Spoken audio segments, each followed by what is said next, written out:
this is retarded. Now I gotta rename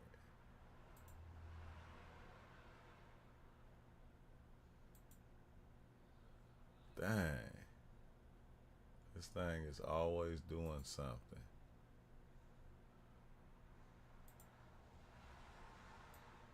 Like either it's always doing something or I'm always doing something. One or the other.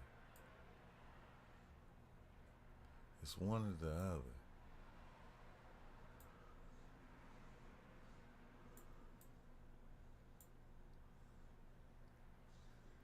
But we're gonna see how this works out.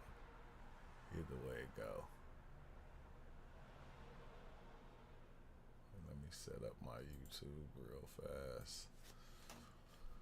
Oh, because I already know it said the wrong thing. Why it would do that? It'll name it something that is not even it. Okay, let me see.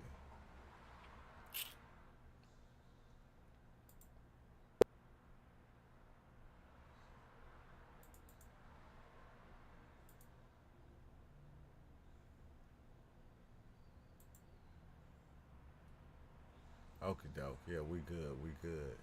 We good, y'all. We good. Okay, what is playing though? It's something. Oh no, that ain't nothing. Can't be nothing because I don't have nothing on. So yeah, that part.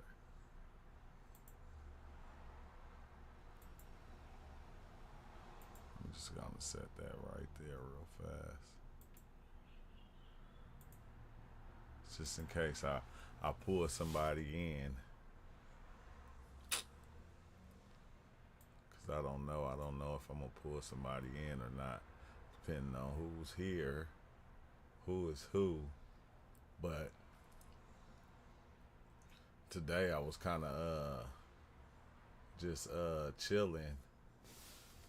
I was chilling, kind of just looking. You know how you just be watching stuff. That's what I was doing, and then I started getting into these stories of the tablets, the cuneiform tablets, the Kish tablet, and a couple of others. I start like that, and like it's so many different translations on them that it makes it weird to even kind of dive into, because you got so many different translations. So basically, I think what I was basically trying to do was see, like if AI could actually read these tablets, like if AI was able to read these tablets, will they have a different definition of what we were told about these tablets? Would the definition be different, or will it be the same? That's basically what I was trying to do. And as I'm doing this, I'm gonna show you guys what I found, what I've been seeing, you know, because the stories of Enki and Enlil, everybody got these stories and they telling them in their own way, but and it's like, what if AI could take it and actually read these tablets? If you can put this into AI, you know, and AI can tell you what it's actually saying through the research that AI has actually done, because AI basically got all the research. And then I found this right here: the groundbreaking AI project translates 5,000-year-old cuneiform at the push of a button, basically. Like they can just, not a picture. They gotta have the tablet. I think, if I ain't mistaken, they had to have the tablet. But it's these people already been doing research on it, and they, like, this guy been doing it. But it's almost like he's saying that he needs help or something. He needs help in order to, make it happen with all of them, because they only did so many. But they only did so many. So I'm like, I want to see what some of them say. I would like, that's basically what I was looking for. Like, what do some of them say? And that's what we're going to get into. I just kind of want to get it. It's like if I was going to be sitting here reading these things for however long it's going to take me to read and go through the translations. I'm trying to find this other one where they showed the difference between the translations when people like actually did it, because they took, like, I think like 3 to 5 different scholars that could read cuneiform, and they had them translated, and then they kind of put them side by side to see, to see the differences. And the wild thing about the differences of them is you can tell, the person that wrote it, you can tell they were speaking in the way they speak from everything they probably learned over time. Like you can kind of see the big difference in what they were saying. Even though they were close to the same, they still was a lot different. The like one was like it was different. I'm trying to see if I can find it, but I doubt if I could. I'm not sure. Okay, no, I can't find it. I'm not gonna look at it. But here it is right here, Akkadian, because they got it to where they did it in the Akkadian language, and then they also did it in the AI translation. Which the Akkadian language, I don't read Akkadian, so I can't touch that. I can't even mess with that. But this is like the other languages, which is kind of far fetched because the way it sound, it was like, do AI know what it's talking about? Or is AI doing what other people do? They just taking bits and pieces of everything and just putting this thing together, which I think that's what it is. Because right here, as you can see, column 1, like at first I didn't understand this, but I guess this is like, dang, 30,000, bro. I ain't reading all this. It's not going to happen. And they're short too. So bird, field, oxen, in Ursa, bird, field, bird, field. Imanizi,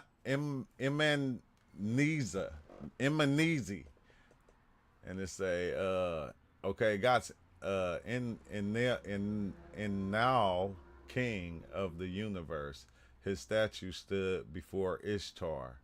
I wonder if they're trying to say Enlil.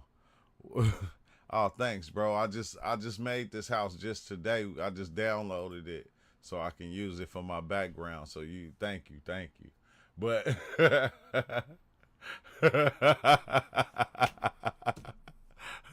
oh man, don't sleep in your car. I mean, sometimes you got to do that, bro. Sometimes you got to sleep in your car. You feel me? You can always get out of it though. But yeah, the next tablet is I don't know what this say. What the heck, bro? Lugai Azita, servant of Lugai Kingala, governor of Adazash, from Zahimu, slave girl of Nagar. Oh, did I just say Nagar? Like, did they write? See, this is just saying that the Sumerians or whoever these people were, they were black. I mean, I'm just saying. But deliver, that's just a joke, though. The household manager. Let's see. Let them be sated with joy. What does sated mean? Is sated even a word? Is that a word?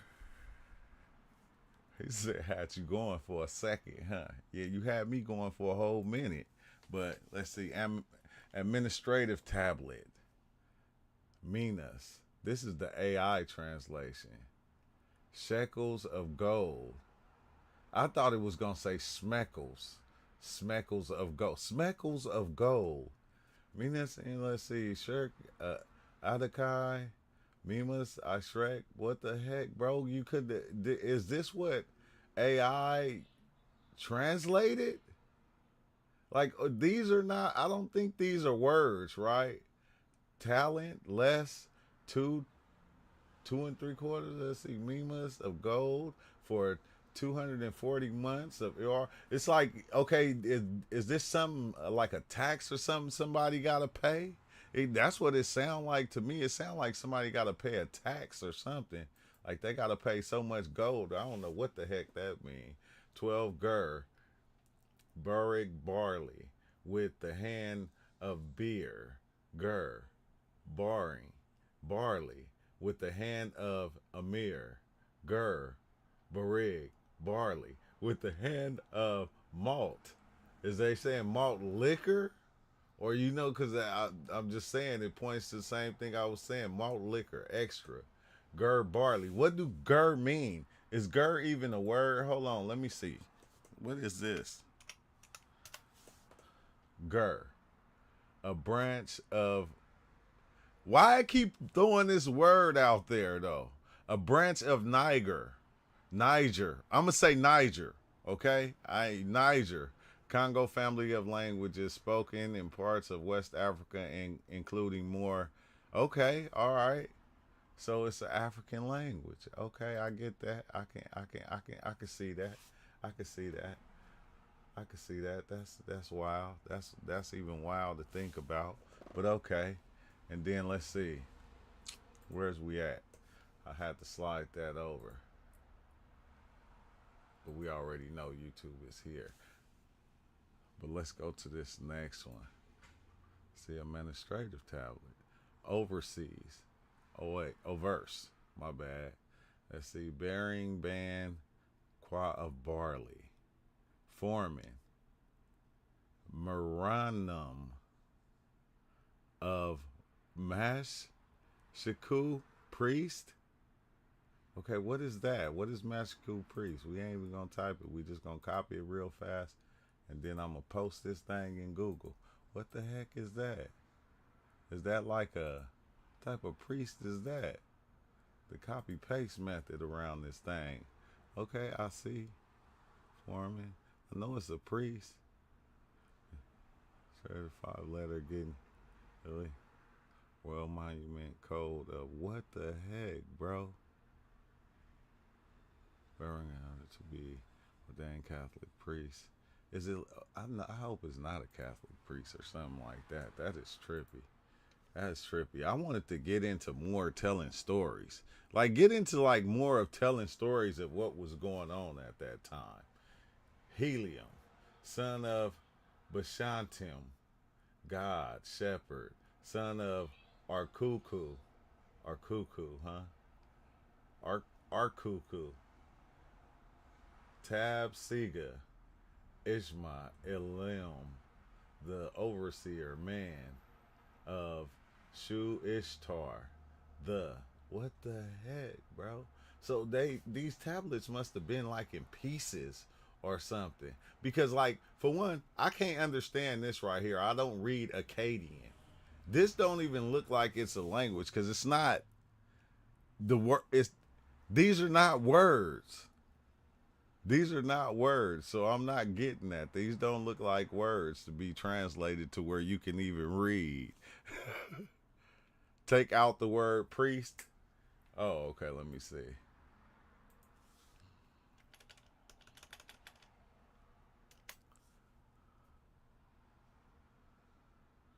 Nah, there's no. You can take out the word priest. It's not. This is the closest word to it right here. Well, maybe Mashak.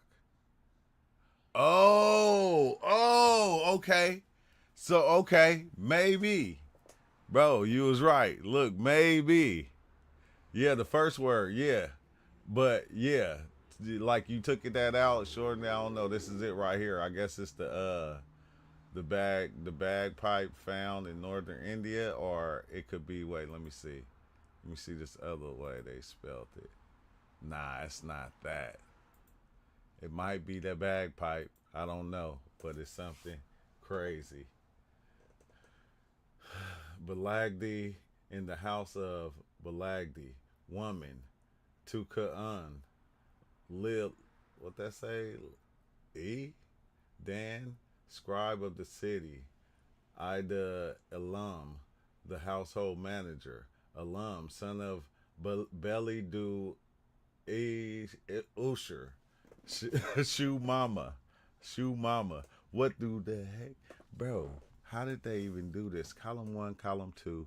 Okay, why would column two? Okay, so this is the other column, the other part. I guess because the way they have them is side by side when they write them down or something, which is trippy.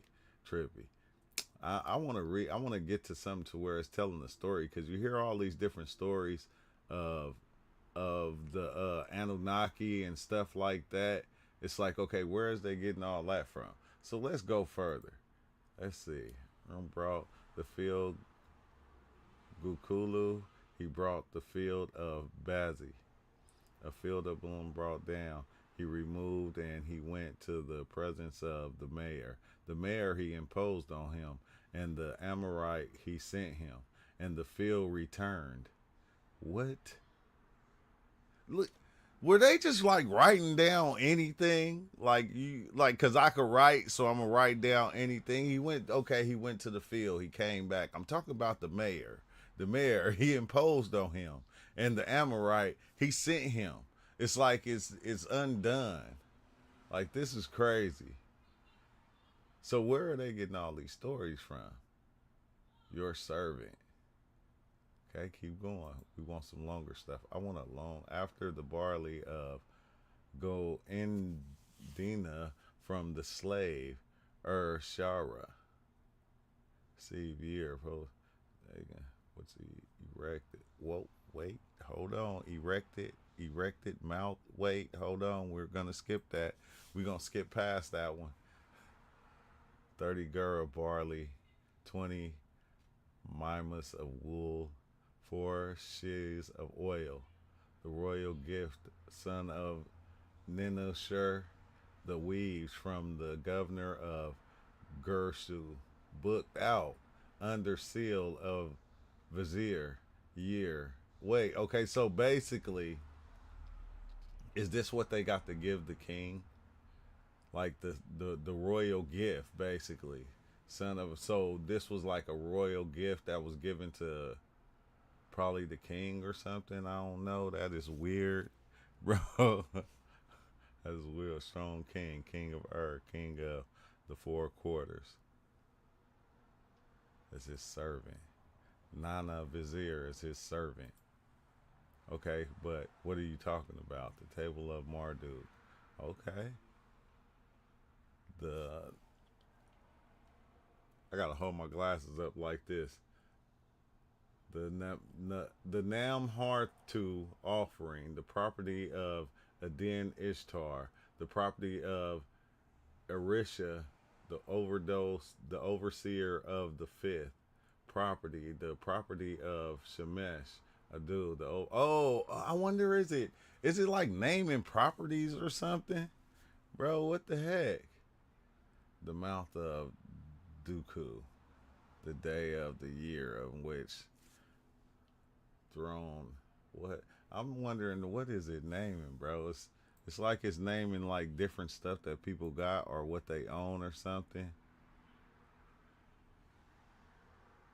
Seeing a price of 10 shekels of silver, a price of a fish, of a sea, wool, dates, and garlic. He will pay the silver. He will pay the silver. His seal he shall seal. The mouth, the year, the king. What is going on? They must didn't have like enough of these to really put together a story. Temple of Ardent jugs of fine beer for the Sabar Dinger, and jugs of the beer, fine beer for the what? How you that Zaggle of the troops in jugs of fine beer for the 2 jugs of fine beer for the king, the good quality of the country of Shoji booked out month. What the heck, bro? So they were just saving and writing anything. People do that right today. You feel me? We call it taking pictures. When you just take a picture of your food, you feel me? Just because you think it look good, you take a picture and you upload it. Yeah, look what I'm eating. That's that right there. Just write it down. Write down anything. The enemy, his hand was when he was seized. The great one, the Shek. What is this? Shakilat. We shall go, and the Ashtum demon, we shall her name, the name of Atum, the Shati, we shall his God. Okay, what is that anyway? What is that? What is that? What is that? What is that? What does that mean? What does it mean? You're not gonna. Okay, well, yes, come, no, no, no, no AI, what are you doing? This is what you started throwing at. I seized him like oil, like like a lion, like a lion, like a great lion in his body, with Miriam in his ex extra spicy, the city of Amur of in Anuru. What the heck, bro? The first month he will go with me. Month sowing. Year after. What? So none of these tablets. These was just okay. What about this? Okay, this is like a okay. This is an AI translation. This is a long one. Seemed like it say the same thing over and over from a billion to the district of provenance of 60 gur of barley per gur. Enium Ali, the guarantor, the district of provenance, the provenance of the provenance of the provenance of the provenance of the provenance of the provenance of the provenance of the provenance of the provenance of the provenance of the prov. Why I keep saying that? Like, okay, nah, bro. AI didn't do good. AI didn't do that good. I'm telling you right now, because it put up the provenance like 1,000 times. He will pay before Arama, before Lily, whoever. Siaba, before Zalum, before Eli Arish, before, man, he gonna pay. Let's see. Who was him gave the name of the king? He swore. He passed year after year. Man, this is. I, I just want to get to. Let me see if I can find somewhere where they actually talked about like the gods. And I had seen one, but it was on this other thing. Where they actually talked about the gods. Like, was this just like, what if these were just all they receipts? What if all these tablets that they had was just receipts? You feel me? Like somebody gonna find your receipts 1,000 years from now and be like, barley. They buying milk? What? They drank milk back then? Like, what is all this? The year in which the king was installed before Adi Abam, the Harespect before, man, these words, these the year in which the king installed, the year in which the, like, what are they saying half the time? What are they, hey bro, what is they saying? They should have put all this together though. Maybe I should have put it together before I started to even try to do this video. Anything of his own did not return to the surety to anything of his own did not return. After man to a man, a tablet has deposited the tablet smashed before. Oh yeah, that's messed up.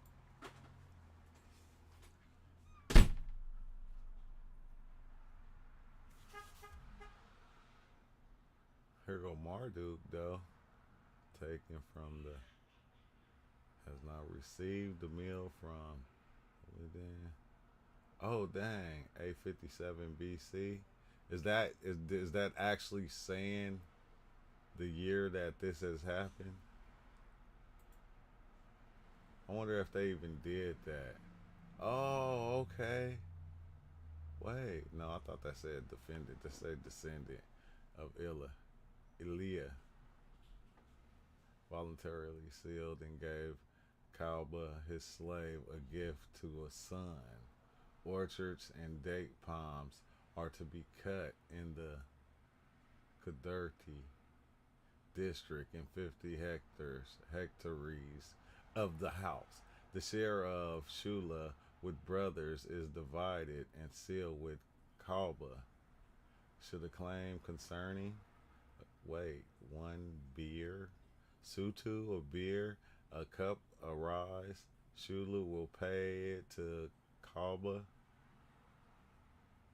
These are like court records or something, it seems.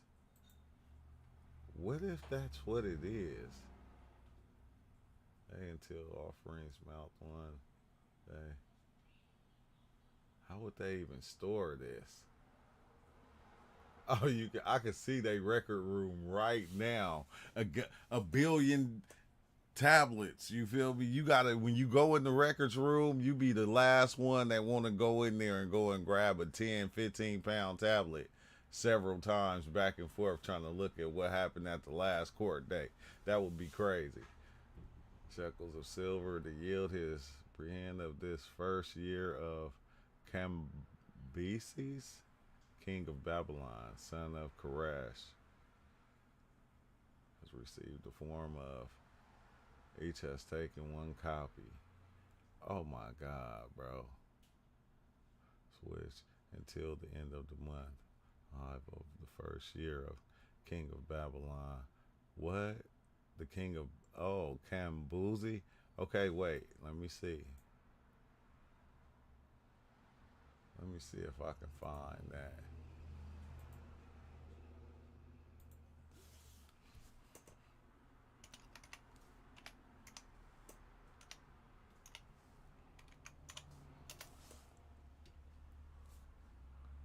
Oh, that's a fruit. Did I spell it right? Yeah. That's like a fruit.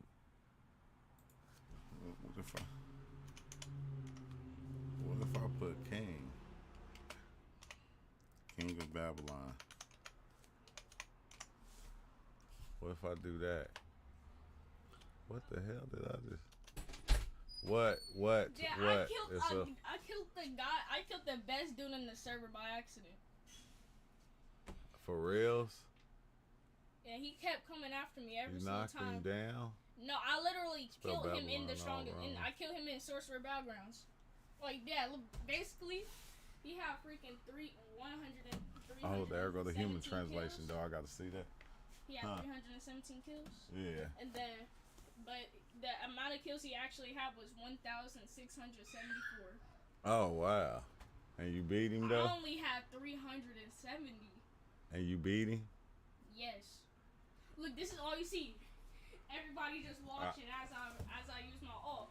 I beat him with a 2. All right, I'm gonna come check it when I get done because I'm live. I'm live quick. right now and I'm reading something on live right now. It's gonna be quick. No, it's not. Please. No, because it would have been done all over. I'm gonna come. No, when I'm done, Blakey Blake. It's just like only a few more. Okay, go. I beat him with a 2-use ult. So there's one that there's 2 moves that you can use. I killed him because all you see is this. Doom.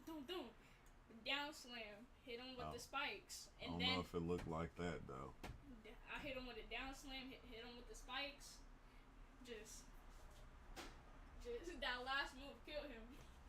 Yeah, that's tight. And then he kept going after me. Okay. Over again. All right. Like 17 fights. I got you. Next time, record it so you can just send it to me. I couldn't. Oh, see. I wasn't able to even go do anything else because he kept coming after me. The moment he respawns. Oh wow. And then there's just one dude that's watching the fight, and then somebody else is just helping him. Okay. All right. Bye, Blake. Close my door. Bro, it made me use. Told you I killed him in a few seconds. I bet you did.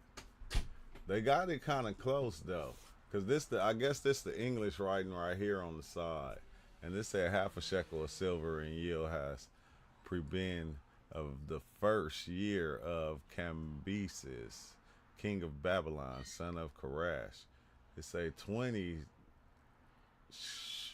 silver of the yield his prebend of the first year of Cambyses, king of Babylon, son of Cyrus, king of the lands. It added a lot more to it. The humans did, huh? Each has taken a copy. Each has taken copy. Okay, what about this part right here? Their accounts are drawn up with each other until the end of the month of the first year. I think that's 6 of the first year of Cambyses, king of Babylon. Their account, which is until the end of the month, 5 of the first year. Okay, it's kind of different, but it's about the same, except for the previous note of 10. She of silver, and except notes of 28 silver. Let's see, before the first, they kind of the same right there. How come when they wasn't doing this at first? Okay, that's tight. Barley. It's a Panu, Sutu. Look, 3 Panu, 4 Sutu of barley.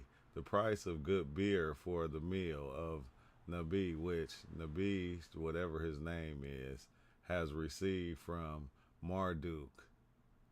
Barley, the price of prime quality, brilliant beer for the meal of what is Nabu, right? Yeah, Nabu. Due from Marduk. Okay, so this is basically saying that's what he owed him. He will pay full barley. That's dang. You have to pay every month. You have to pay every month now, just like now, bro. That is crazy. Good dad, man. Nah, bro. He see. This is the thing, right? I think this is why when we was young, we used to get in trouble because we'll come in and we'll like talk to our moms at times where they were busy doing something, and we'll take advantage of it because once you let it happen, they do it all the time. They like all the time, and I still, go okay. I'm sitting, I'm listening, even though if I'm doing something, like in the middle of a phone call, it's like boom, here come Blake. And like, I don't be tripping sometimes, but it's like maybe I need to because he got used to it to where he expect me to stop what I'm doing. It don't matter what I'm doing. Stop it and listen to me right now. But I don't know, bro. Wants to be weighed out. Man, I knew I wasn't going to see. I got tired of this already. Let's see. I was trying to see if I could find like a story. Oh, Enlil. Hey, shall dominion gather among the gods. Okay, maybe this is it. Oh, ladies, goddess. This the AI version. Have sated you to your purification ritual. Ishtar, queen of all settlements, who guides people, and then Ernini, the multicolored one, beloved of the Ajiji. Your exalted name is exalted. You are luminary of heaven. You are luminary of heaven and earth, the queen of sin, the scepter, who makes weapons prevail, who makes enemies bow down, who oversees all rights, who sees destinies of lordship. O most exalted lady, your greatness surpassing all the gods. See, this is what's like. I think this is the part that kind of get interesting to me is when I see this right here, and it shows how basically the gods became stronger depending on who was ruling at the time. Like, say, if our God is this guy right here, if your people came and destroyed my people, that made your God stronger than my people. So therefore, you feel me? Like, even the ones that were even left of us, we start turning to your God because your God allowed you to conquer us. So your God had to be stronger than ours. And I think that's how, I don't know. It's kind of weird, bro. Wish I can explain it a lot better than that.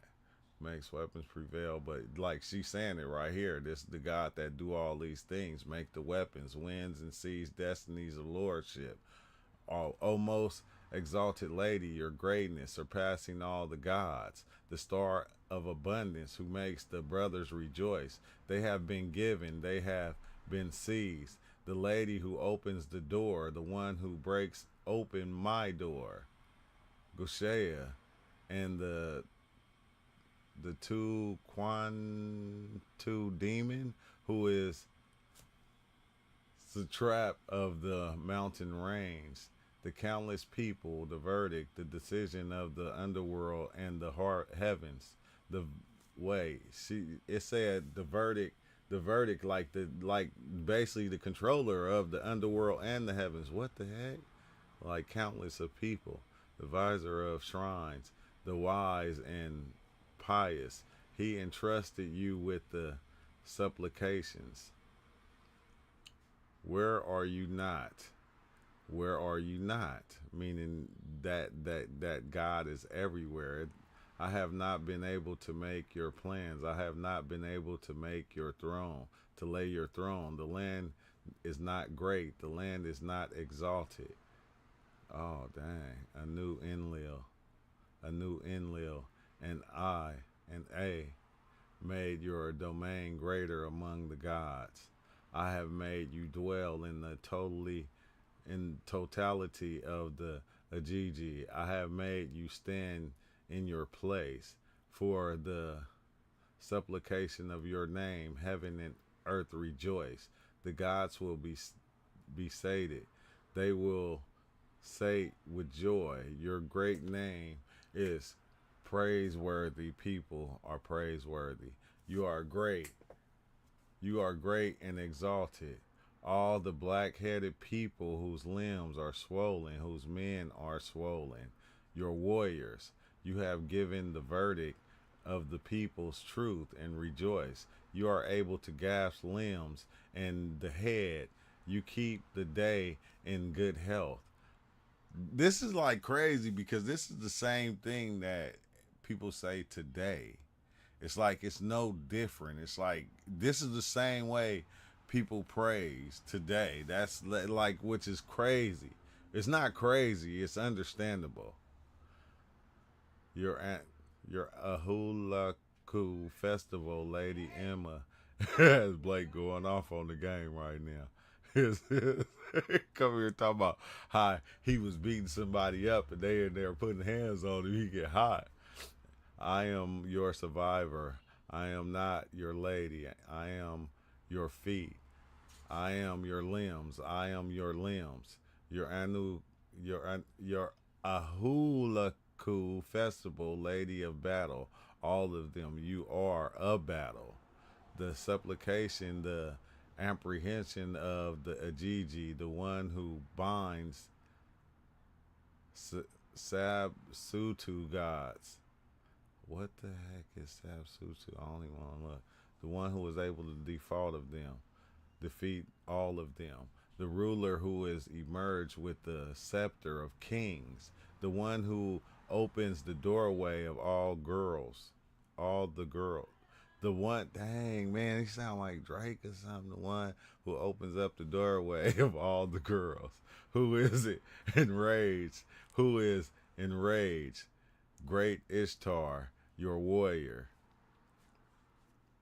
So what? Ishtar, the light of the netherworld and the netherworld, the brightest of all settlements, the furious storm without rival, the rage of battle, the the Akutu, the Akukutu demon, who is burdened on the Father, the one who is smitten with the wicked.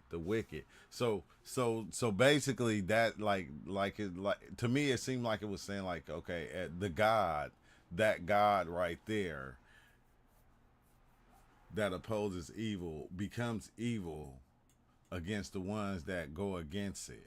So like if we come and we destroy you, or like it's almost like our God becomes like your devil or something, because he's the one that's destroying you. But wait, let me do this. O goddess of men, Ishtar, women, those counsel no one can learn. Where is he ill? He is ill. The dead man is ill. He who reveries you. I wonder if it wants to say who revives you, the one who sees you. I call out to you, distress, your servant. I saw this, and my lady accepted my prayer. Be at peace with me. Hear my prayer. Say to Ahula P, your mood may be calm. The affection of the body, which is a flood of famine, sickness and trouble. Okay, my heart swollen, affected by fear and terror.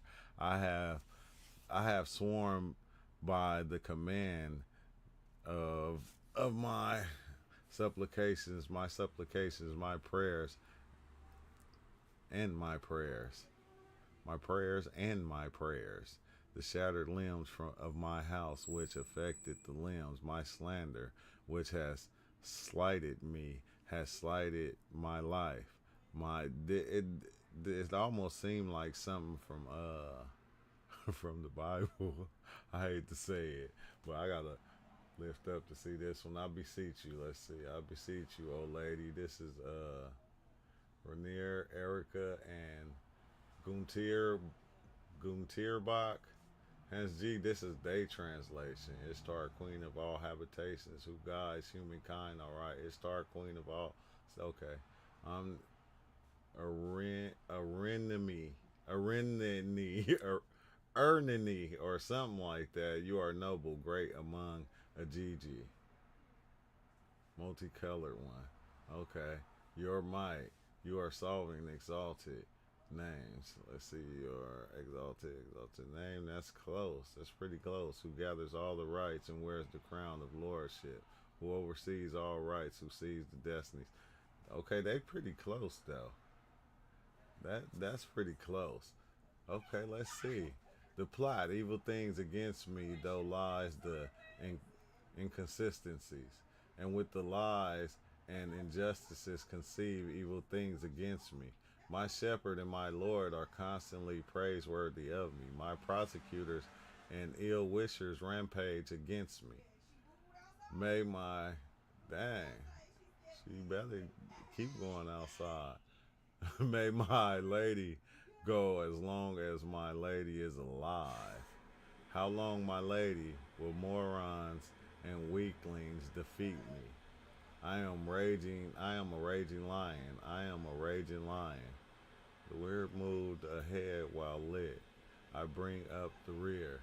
The weak grow strong while lit, and I grow faint. See, they was using lit a long time ago. I have sinned like a pig that has. I'm gonna just read the reverse AI version.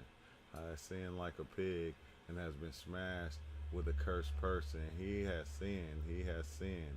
Heart has been swollen like a cloud. I am a damned priest, priestess, like a Shematu priestess, day and night. I am salt. I am sated, and I am sated with your radiance. May my mood not be sated with fear in my womb. What should I do? I am God and Goddess. Just as I do revere my personal God and personal Goddess, may I be pious. Dang, they are placed in the illness, the affection, the distress. Okay, this is kind of long. I'm not reading all that. I'm trying to get to something that's like a book of praise right there. That was a good one. The literary tablet. Okay. This is wild, bro. I don't even be diving into these old tablets and stuff. Like I usually go watching and listen to a YouTube video talk about them, and then I just believe what they say. Like I, I just believe what they say at the time, and you know. But if you could like really, nah, no. Let's see, gutter barley. No, I got my what's the name in my lap? I got my I got my what's my keyboard in my lap. The mason, and let's see, let's go further. But yeah, I don't even be like diving into this right here. This is a lot. Four quarters of the world, the four quarters of the world, the four quarters of the world. Like what the? Why would they write this 1,000 times? And it's not written 1,000 times here. What if this is how much this is right here? The four quarters of the world. What is the four quarters? What is the four quarters of the world? Did I say? I should have said. Oh yeah, say quarters. Exactly. Heck no. Was they trying to say that the Earth was flat? The four corners of the world. Nah, that can't be it, bro. That'll be four quarters of the world, geographic term that refers to the Earth's surface divided into four quarters based on the four winds compass points. Okay, that's basically, yeah, that's what it is. My bad. Translation also known the four regions or the four corners of the world. Oh, okay. East, west, north, and south. I was about to say no, they didn't know about flat Earth all the way back then. They tripping. They talking about the Earth is flat. You gonna walk to the edge and fall off,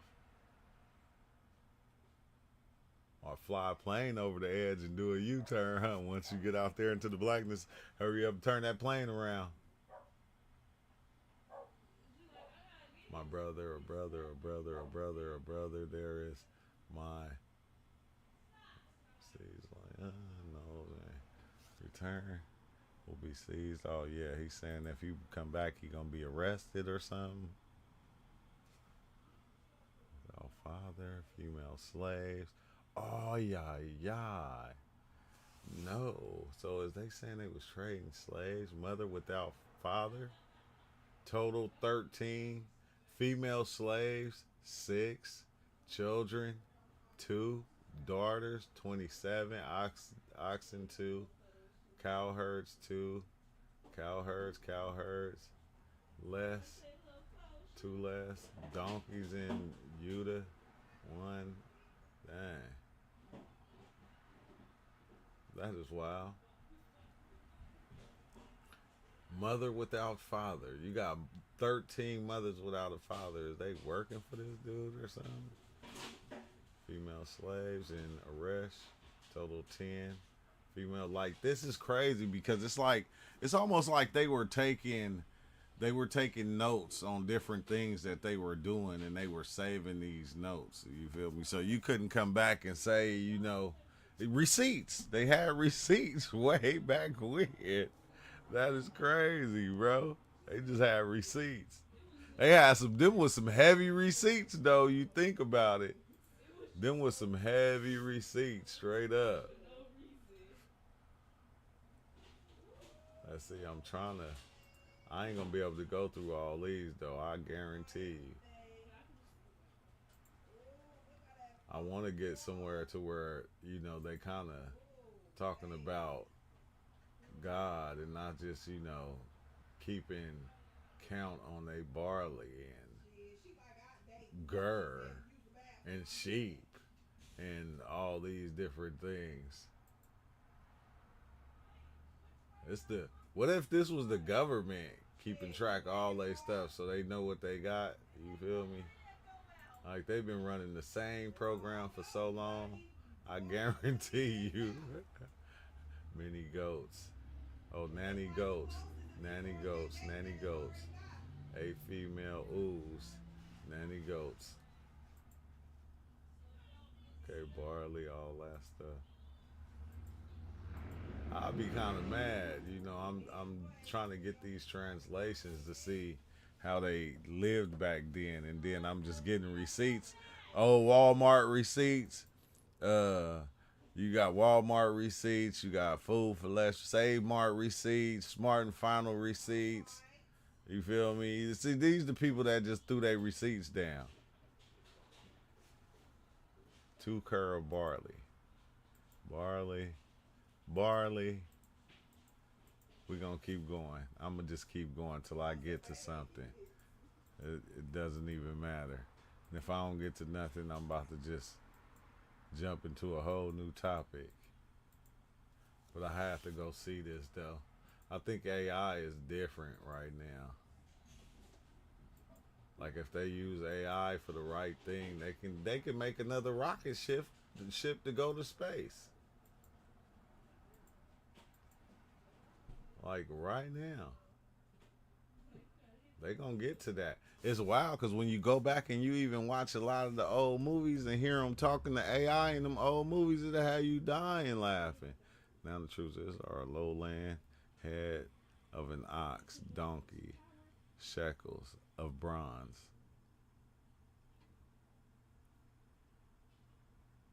to the lowland. What? Now I'm to the lowland. 100 men from Nagar. Narga. No, I'm gonna say I ain't gonna be able to say this word. Nagar. Nagar. Like what the heck? 40 men from Urkesh, 30 men from Nagar. Once AI told me it's Enlil, the Ghost Lord. What? I bet. I bet. I bet. I wonder how long Enki and Enlil. I'm trying to get to an Enki and Enlil. Well, I seen a lot of Enki stuff where it said a couple of things, but I ain't seen no Enlil yet. Which I don't even know if this is the right one to tell the truth. But this is just I didn't even know he did this many tablets. I thought he did less than this. See, girl, barley. Amabara, the scribe. So it's 12 dates, the first fruits, 102 figs. Okay, so that this is what I'm saying, bro. Is this what they would? This is all they doing is right now. This is like the receipts of stuff. Like it just seemed like receipts. Shy, that's it. It seemed like a gang of receipts, which I can understand though. 12 cubits for the throne barrier, the original property of Ilkauga received. I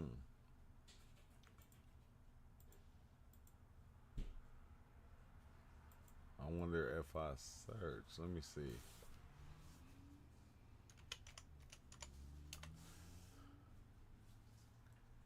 No. Okay. Bam.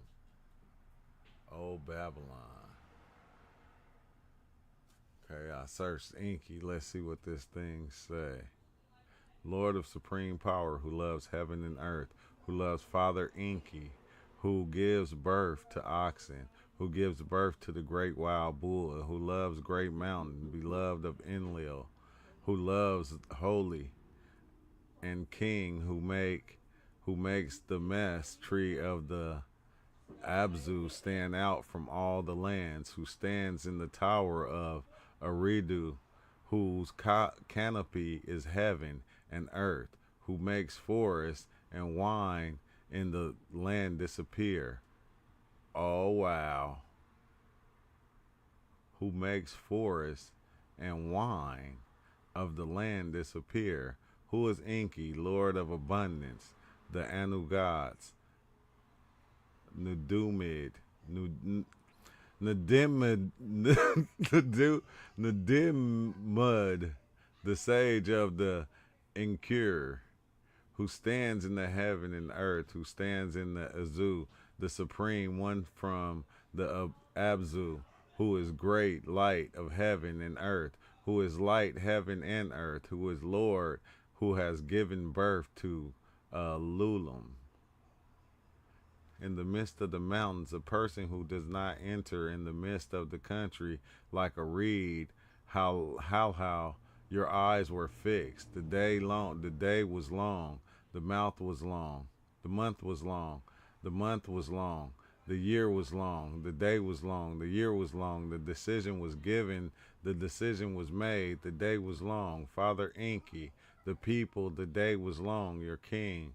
You are one who is king. You were everything was piled up, and abundance was placed in the place. Your face, of the gods was made perfect, and of the forest was made perfect, and the garment of luxuriant wool was made. The true the true lamb, the true was present. The of the true field, the city that was set up for the Gargara priests, the people, the road. Its forces are them in priestesses, the sacrificial priestesses whose heart rejoices, the great mountain Enlil has commanded, Enki in abundance, in of wisdom, in of An, beloved of An, whose decision is decided in Iridu. The decision is decided in its place. The day was set, the month was set, the month of the houses was set, the blank was set, the people reading, residing in its dwellings. Father Enki, the one who has a seed, may he have a seed. Nadimud, the one who has a healthy ewe, may he have a healthy cow. May he have a calf. May he have a calf. May he have a calf. May he have a calf. May he have a calf. May he have a calf. May he have a calf. May he have a calf. May he Eiou have a calf. May Enki, king of Abzu, have a great intellect, righteous mind. My Father, King of heaven and earth, made heaven and earth shine. My people, King of... See, now, this is the thing. Like when you go, like when I go and I read all these old texts, the only thing I can see, for some reason, is the fact that everything now has came from then. It's like almost like how people talked about how the victors, rewrote history. Like they took these writings and they made them in their own way and put their own names in the writings, and all they did was it just changed a little bit because probably of the language barriers, but if I can tell a better story about my God being stronger than yours, because at first, God probably only controlled one thing. He probably controlled the rain, or or the ocean, or something like that. And then you come along and you say, well, my God controlled the rain, and he controlled the clouds, he controlled the animals. And then somebody else comes along and say, well, my God control the time. My God control this and that. And it's like every time as they went, they put stronger stuff, a stronger force on these entities right here. Which I'm not saying these entities might not be who they are, but I'm just saying, bro, that's a lot to put on. It's crazy. King of heaven, he say, my Father, King of heaven and earth, made heaven and earth shine.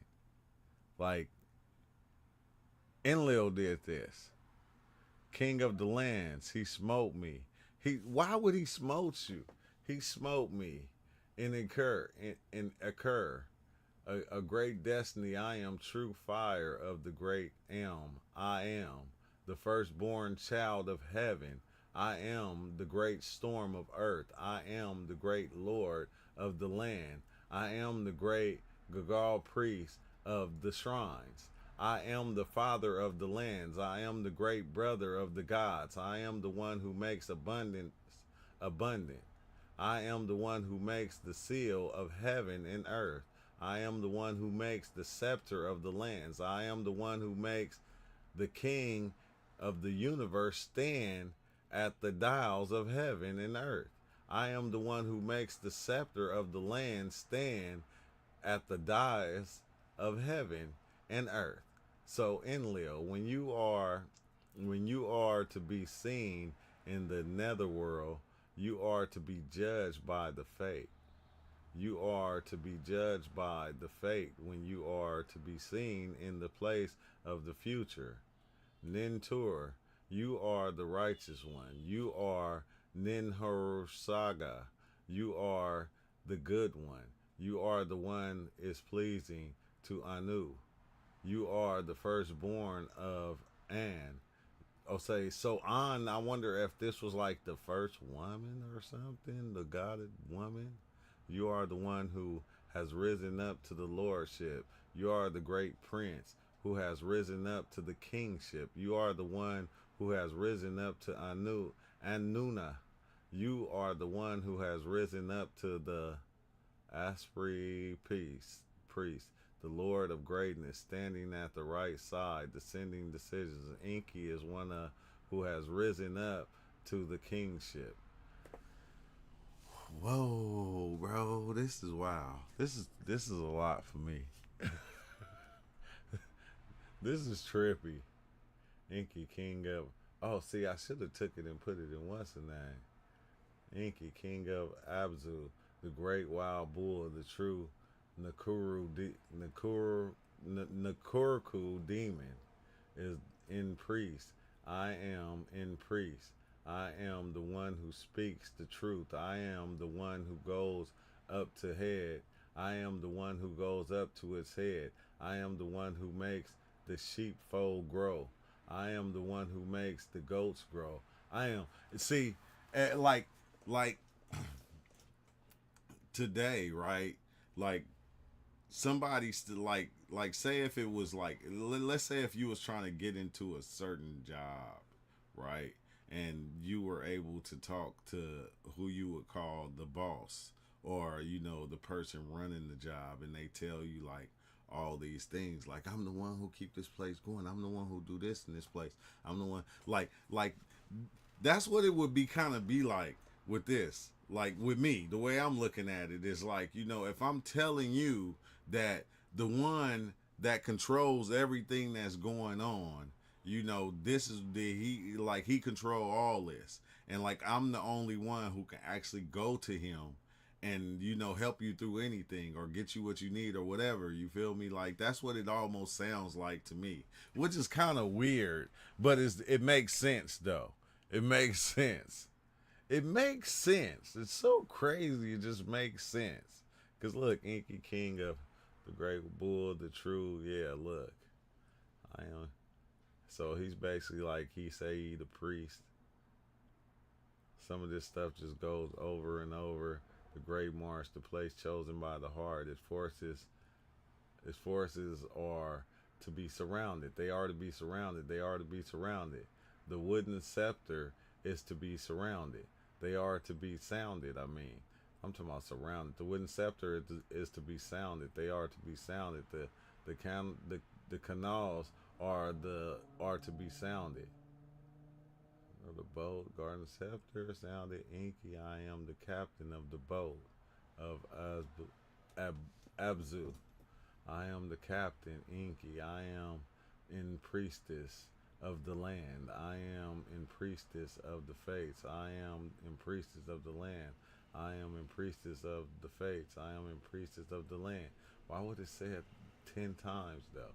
Was that just like an AI mistake or something? The holy of Enki. They said down. The Hindu was a good place. Was a good place. A vessel was a place. The vessel was a good place. Let's see. The great urn tree, which. See if I can find something. Let's see. A pure watering place. A ox seated on its stable. It was a place of abundance for all mountains, like mountain range and a wild forest, though, whose canopy is treasury, whose great divine powers are perfected. May it be praised, the great mountain, Enlil made great your name, the city of fate of Enki, that may be decreed you. Okay, this is another thing though. I was watching. Remember we was talking about the Voynich manuscript a long time ago. Ozo had brought up the Voynich manuscript. I think they put that. They put that in AI also. They put that. Let's see. Let me see.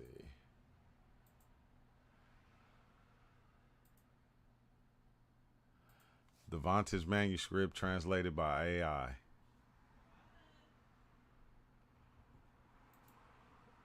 The Voynich manuscript translated by AI. Okay, let's see. Save script AI. Let's Let me see. Some of the most recent attempts, computer scientists employ AI, but nothing he's yield solid results yet. Today, the Voynich manuscript is housed in the rare book collection in Yale University. Okay, so it wasn't. I guess they tried. No. The manuscript from Middle Ages has not been decrypted since 400 years. The modern AI models cannot understand it as well. How is that possible? Brain teaser. Let me introduce to you the Voynich manuscript. This book has been researched for almost 400 years by linguists, historians, cryptologists, logicists, and mysteries amateurs, but nobody was able to read even a single word. I mean, look at it. What do you expect? What if somebody crazy wrote it? What if somebody that didn't even, well, nah, because it looked like it's written in some type of language, but it don't look like the language is like old like that. It don't look too old like that. Let me see something.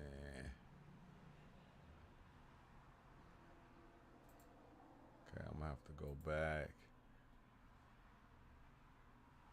And then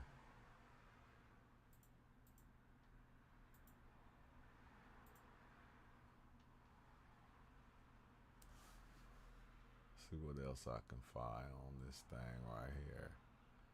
AI didn't decode the cryptovoynich manuscript. Assume nope. I guess they didn't. We know that now, okay? I want to see some pictures of this thing. Cause like that's what I was doing. Like I was taking the cuneiform tablets and I was putting them into AI to try to get AI to decode it.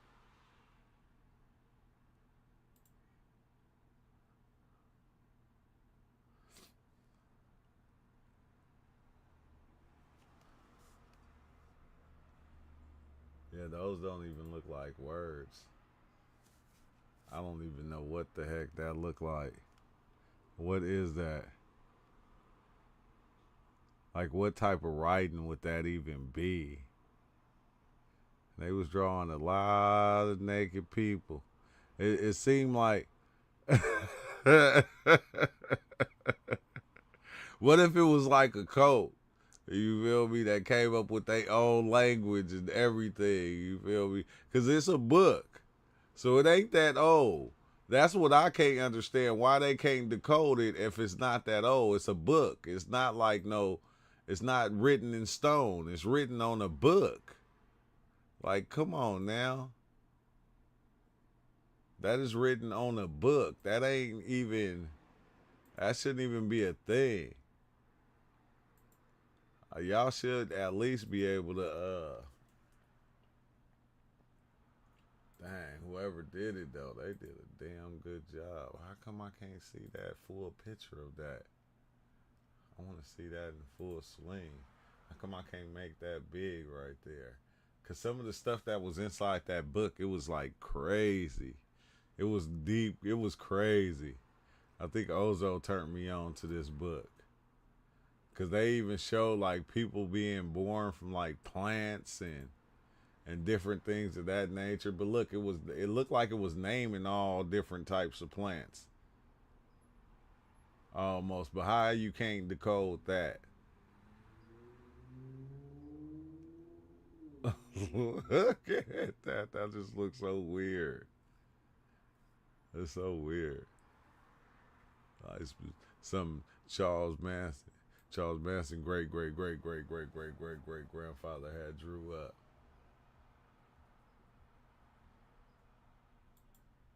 I wonder if they even got any ties to it. Let's see, that person came from another level of our video game, the above level. It's above the sky. Hey, probably Joe Crow. Probably, man. McKenna used to do entire lectures on this. Did he? I bet I don't remember seeing one. You gonna have to share that with me, flat out, Rich. Rich, you gonna have to share that with me or something. Like in one of the like comment on a video or something, like post a link in there. Cause I know I seen a lot of Terrence McKenna stuff, but like I haven't seen everything. You feel me? Not everything, but I ain't even gonna say I seen enough. But I'm like going, bro. I think I'm about to. I think I'm. What's the name? That. Let me see. So we can just start chopping it up. Cause that was. Oh, it's been like an hour and 10 minutes. Joe Crow. Joe Crow. I'ma send the I'm gonna start opening it up. I'm gonna send the link, for certain people. Like you can come in if you trying to talk about something. We always be having some dope conversations. Joe Crow, you know what you can say and can't say. When you can say anything right now because they demonetized me. They demonetized me. I'm surprised. I'm laughing about it. I'm not even. What's up with it, Velvet Wind? They demonetized me for 3 months, but it's what it is. But once I send this link, anybody is invited to actually come in and join the live for a second, because this right here, this is taking kind of forever. Wait, let me turn this off. Screen capture. We're gonna turn that off. And then we're going to go to this right here, the collab cam. Right now, I'm about to share the link right now. It's going to bring you straight in through YouTube. So, I'm about to, let me get to, I got to get to it first. I almost forgot what I was doing. But, yeah, they be on my back. It don't be them, Velvet Wind. It be me. It be me. It be the mistakes I be making. I can't blame them. Because I've been doing, like, the mistakes I made by just uploading videos like that. I should have known. I should have known because it happened before. And, like, I was, just not paying attention, just doing whatever I do. That's how it happened. But it's good. It's all good. I ain't mad. I turned off my monetization anyway, if you recall. I turned my monetization off on my videos because like people was donating, so it was like, okay, I can turn off the monetization and just keep it like that. Like people donated enough to where y'all should be able to watch the videos with no commercials. You feel me? So that's why I did that.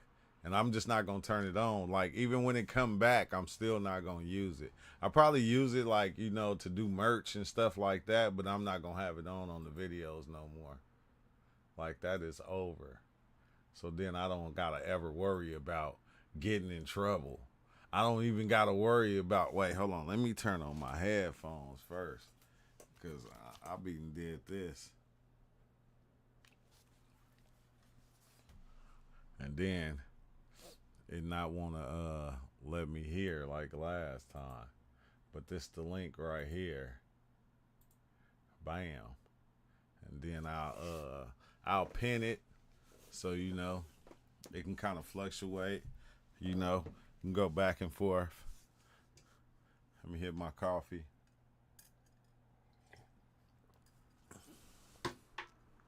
But that Anunnaki stuff is trippy, bro. I'm going deeper into it later.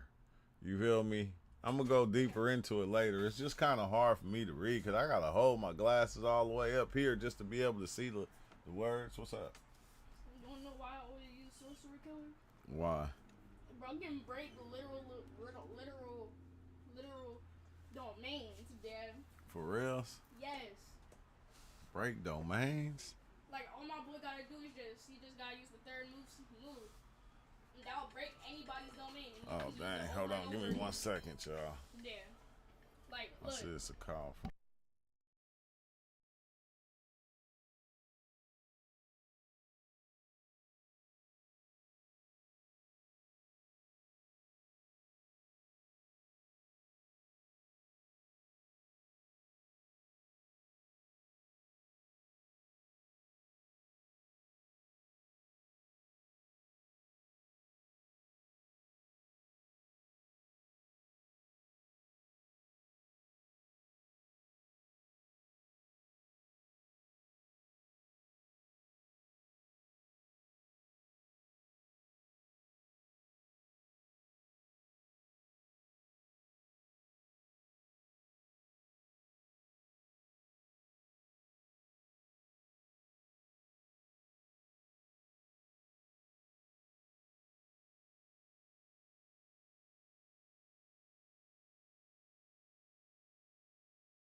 I see we got a visitor.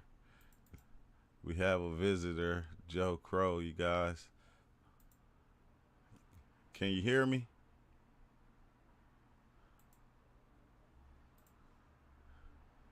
Let me turn on my sound. I think my sound is geeking right now.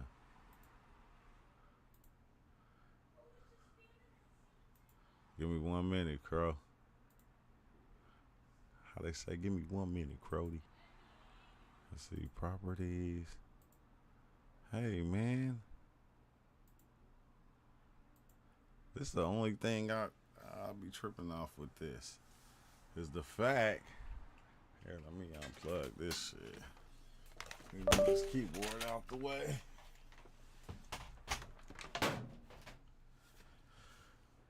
Now let me see. Let me get this working. Hold on, give me 1 second, y'all.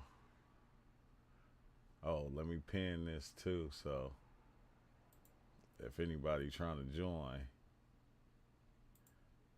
the link will be at the top, pinned at the top. And now let me go back real fast. Let me make sure, cause my sound, I think my sound is not on. So give me 1 second. I've been having Bluetooth problems or something. That's what's been happening. Bluetooth problems. Let me just play this video real fast so I can get some sound. Hold on a second. To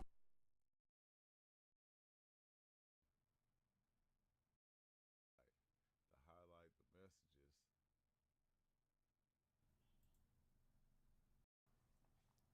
This dope little thing he wrote too.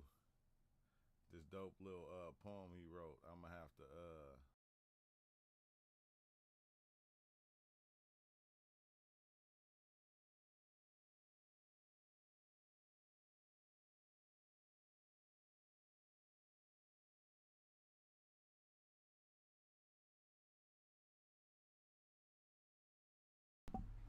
Crow, I'm wondering why I still can't hear you though. Cause my headphones is working. I wonder if it's you or is it me? Cause I don't hear nothing, bro. I don't hear anything. And I know the last time it was like right here. Let's see, properties. This on mono. Monitor only. Monitor and output. Is that what it is?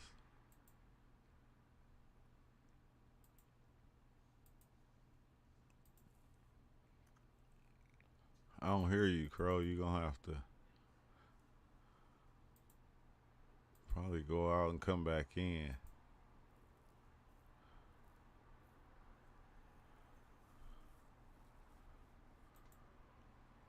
Mic source, capture device, field, note.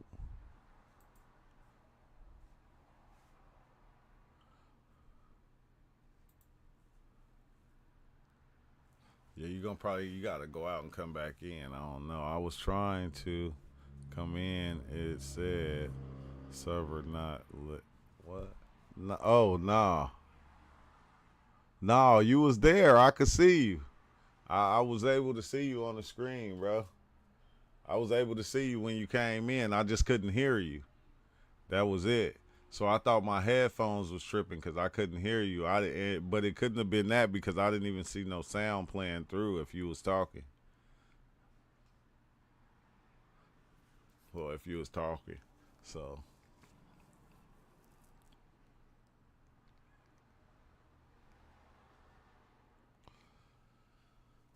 I don't know, bro. Just try it again. Try it again.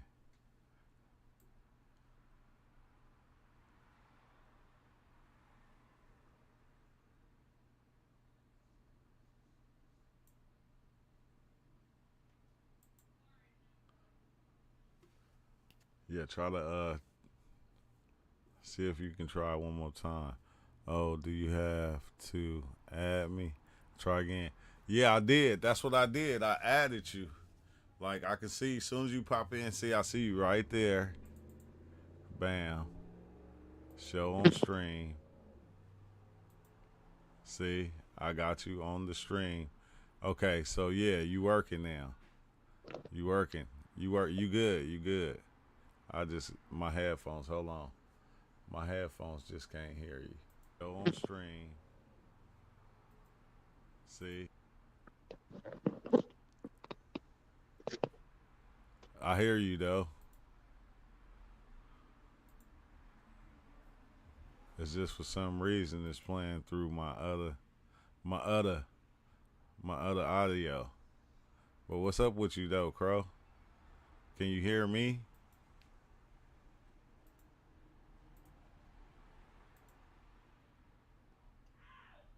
Oh dang, you went out again. I was able to hear you too. Maybe I gotta just take these headphones off because these headphones don't do no diligence. But when you came, oh, there you go. Here we go again. Let's try this again.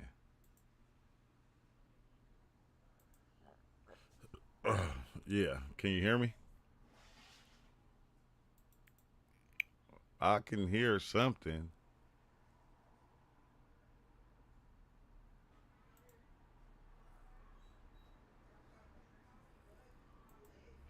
but you in here though.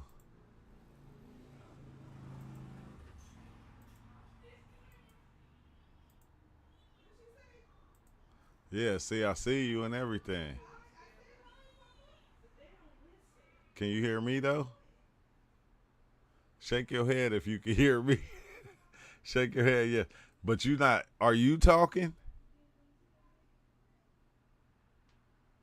Yeah. Are you talking? Cause I can't hear you like at all. At first, I was able to hear you.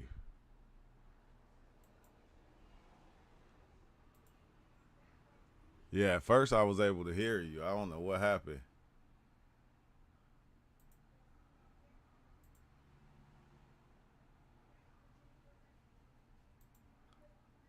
Yeah, that's got to be you.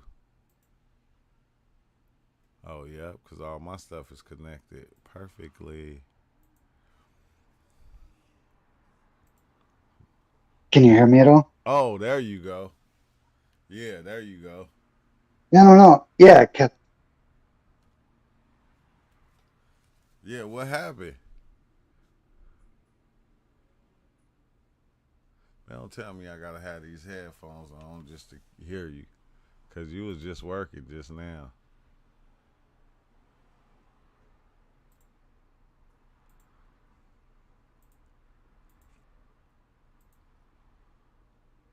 You was working perfect.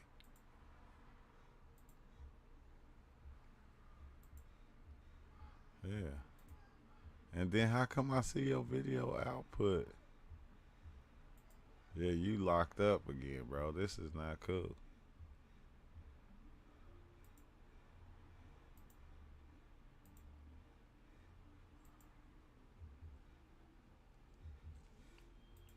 Somebody out there smacking.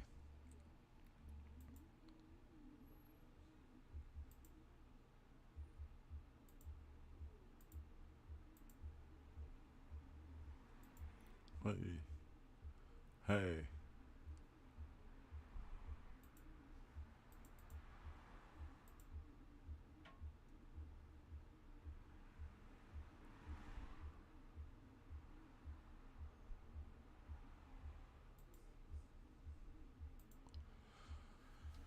Yeah, I don't think it's gonna work, Crow. I think that's your side though, bro. I know it's not this side. Cause at first when you first came in, I was able to hear you. And then yesterday when I went live and Ozo popped in, Ozo was able to come straight in and it worked with him. And like even with me turning off my headphones, it was still doing, doing the logos tripping. The logos. But yeah, like I was saying, I'm gonna have to dive deeper into that Enki and Enlil. I want to get to the stories, not those stories right there. I want to get into the deeper stories, the stories that people have of Enki and Enlil. So I'm gonna have to go a little bit further. I'm gonna have to go by myself. Like I'm gonna have to go by myself. It's like, dang, bro. The Sumerian tablets. But I don't think Crow gonna be. I don't think it's gonna work. We're gonna probably have to use. We're gonna have to use. This is not.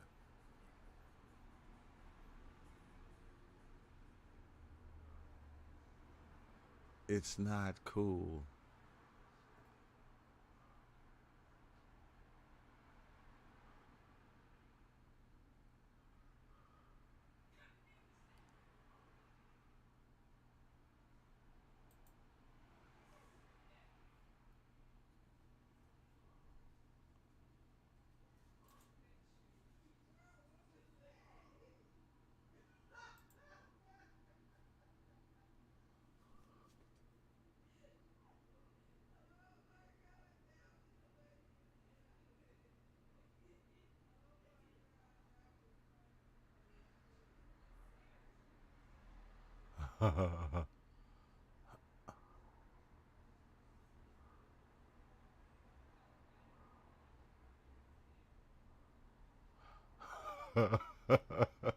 Oh my God! Oh, I hear you, Kristen. I hear you. uh,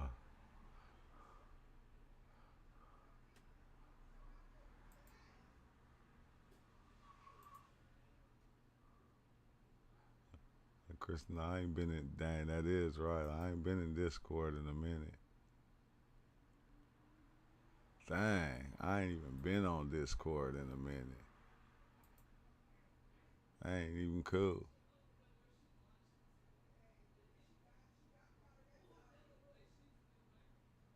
And who was S? And this is Ty. Ty, local place. I got section. Where are you? Okay, I got you, Ty.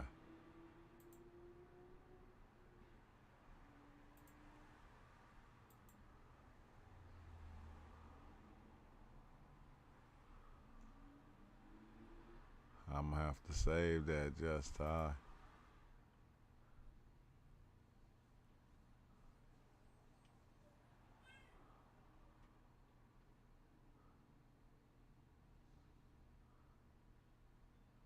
I know, right, Master Creator? Like, you got our numbers. Nah, let's see what you say. Oh, man. I know. I ain't, what's the name, bro? I ain't been on Discord. I was taking a break from Discord for a minute. Uh, you feel me? I was taking a break from Discord, but I'll probably go back on there like tomorrow. Discord was the easy way to do this. I ain't even gonna lie. Hey, Crow, you know Discord was like the easy way to do this. It was the easiest way. It was the easiest way. Wait, let me. How do you share this? Hey, this is home. Think about it. I'm just seeing this tie, so I got you.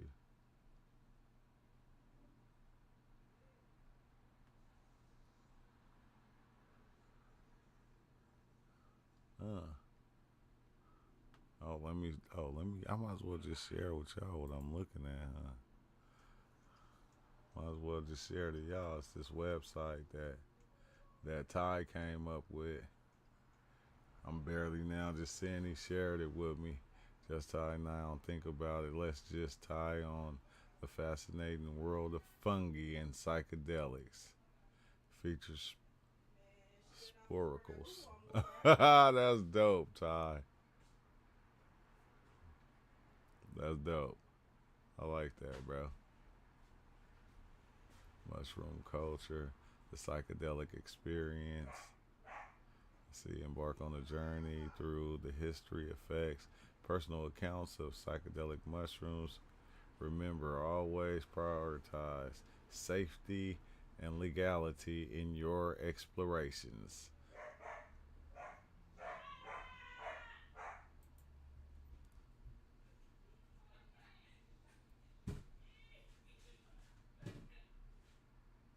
LSD.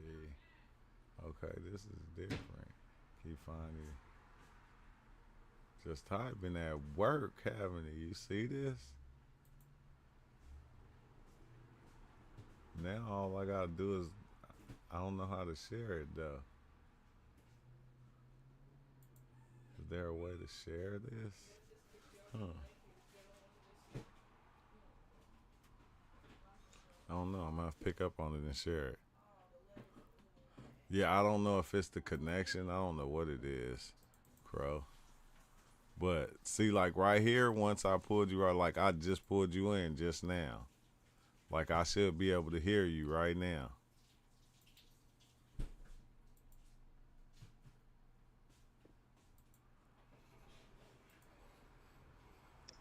Yo, can you hear me? Yeah, I hear you. Yeah, I don't know. Camera won't pick up. Now the mic will. Before the mic wouldn't, the camera would. Oh, Not sure. wow. Yeah, wait, hold on. Dang, that's the only thing I got to kind of change.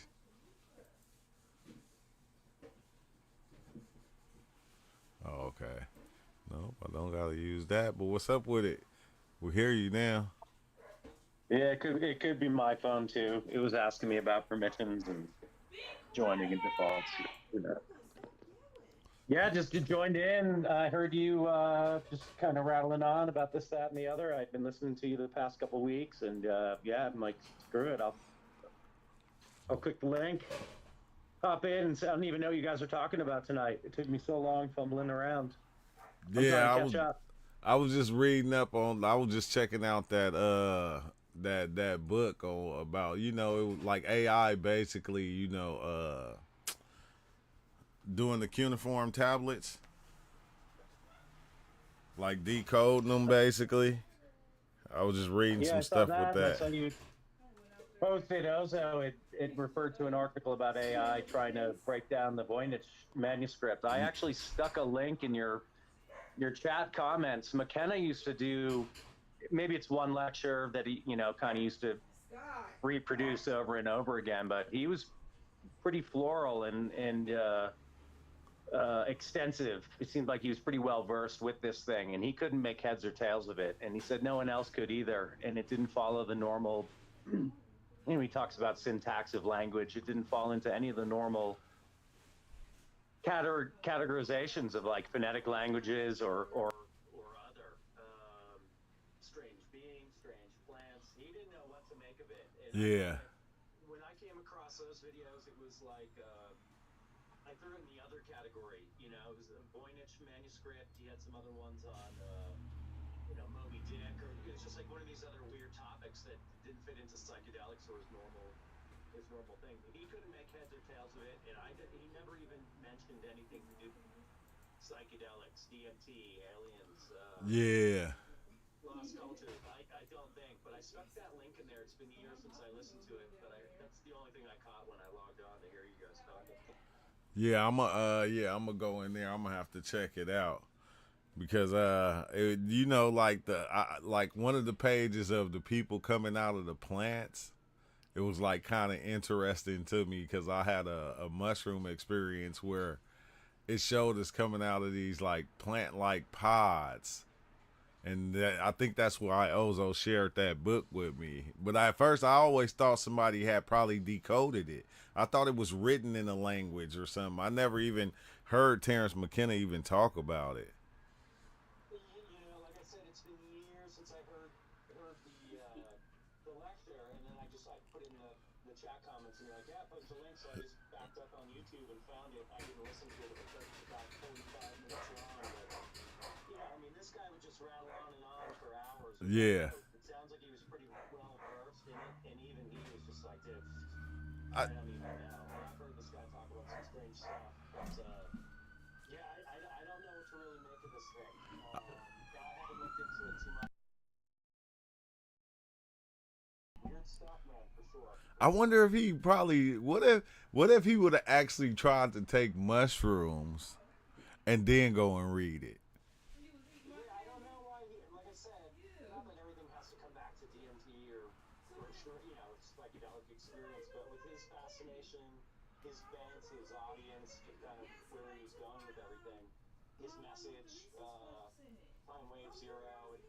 I don't know why he didn't try to make more sense of it or try to integrate it. But I only got one in here. It seems like he did it with Moby Dick and all this, Finnegan's Wake. Yeah. All the art that Hieronymus Bosch, all the art stuff that he was a critic on and took into consideration. Yeah, I don't know, because this was one of the strangest things. I also think at least for me recently, I've been like, dude, he was just a human being, man. Yeah. Just something you said in one of your, he didn't know everything, and he had a bit of an ego. And I know he had problems with mushrooms, that big trip in '89 or whatever. I mean, so when he comes in front of an audience, and he's the guy who goes for hours without notes and knows everything, he likes to hold court, and I don't think he liked to delve in depth into topics that he didn't know about. Even when he did answers, he usually had an answer for just about everything. So it wasn't interesting one to see him not expand on this one, because it is some strange stuff. And he's a smart dude. But, just as a side note, if you don't mind me just rattling on. Yeah, go ahead. I don't even know what podcast or live it was, but you're like, dude, it's one way in the past, last year, 2 months ago, who knows, but in the past anyways, and you're like, dude, I'm not trying to be like anyone else. I wasn't trying to change. I wasn't trying to be like McKenna. I wasn't trying to. That one hit a chord with you, man. I just heard that one. Heard you say something like that recently. Yeah. And I guess the point here is that it is easy to go down these rabbit holes and then take what these guys say as gospel. Whether it's him, Ram Dass, or Timothy Leary. I don't even any of these thought leaders, but McKenna specifically when we're talking about psychedelics and kind of journeying, and just kind of take it as gospel, and I guess more to form that thought a little bit more, like you were like, yeah, I wasn't trying to be anybody but myself, and McKenna and all this stuff. I mean, McKenna was screaming 5 dry grams. Yeah. I came back at this thing. I'm like 51. I came back at this thing, maybe 15 years ago. I think it was like 2010 or 11. And I'm like, all right, I'm like DMT. I thought I'd heard of this, and it came across my radar. It was the whole 2012 You're welcome, thing. Big There was Sil. weird stuff on YouTube. McKenna comes. I'm like, who's this guy with this peculiar voice? DMT. He's talking about mushrooms, 5 grams. So I go for it without even really thinking about it. It fucking, blew my fucking mind. And on the way there, the point being, All right, thanks, man, if I'm Sil. just rattling, you can shut me down. No, bro, just keep. This is what I do. I come on here and I rattle about stuff, and it's like I like when somebody come and they talking about something that we want to hear. Like everybody want to hear a different, side on it, and just hearing yours is amazing. I'm glad you're here. Okay, yeah. I'll keep. I'm just talking to my phone, so I can't really tell.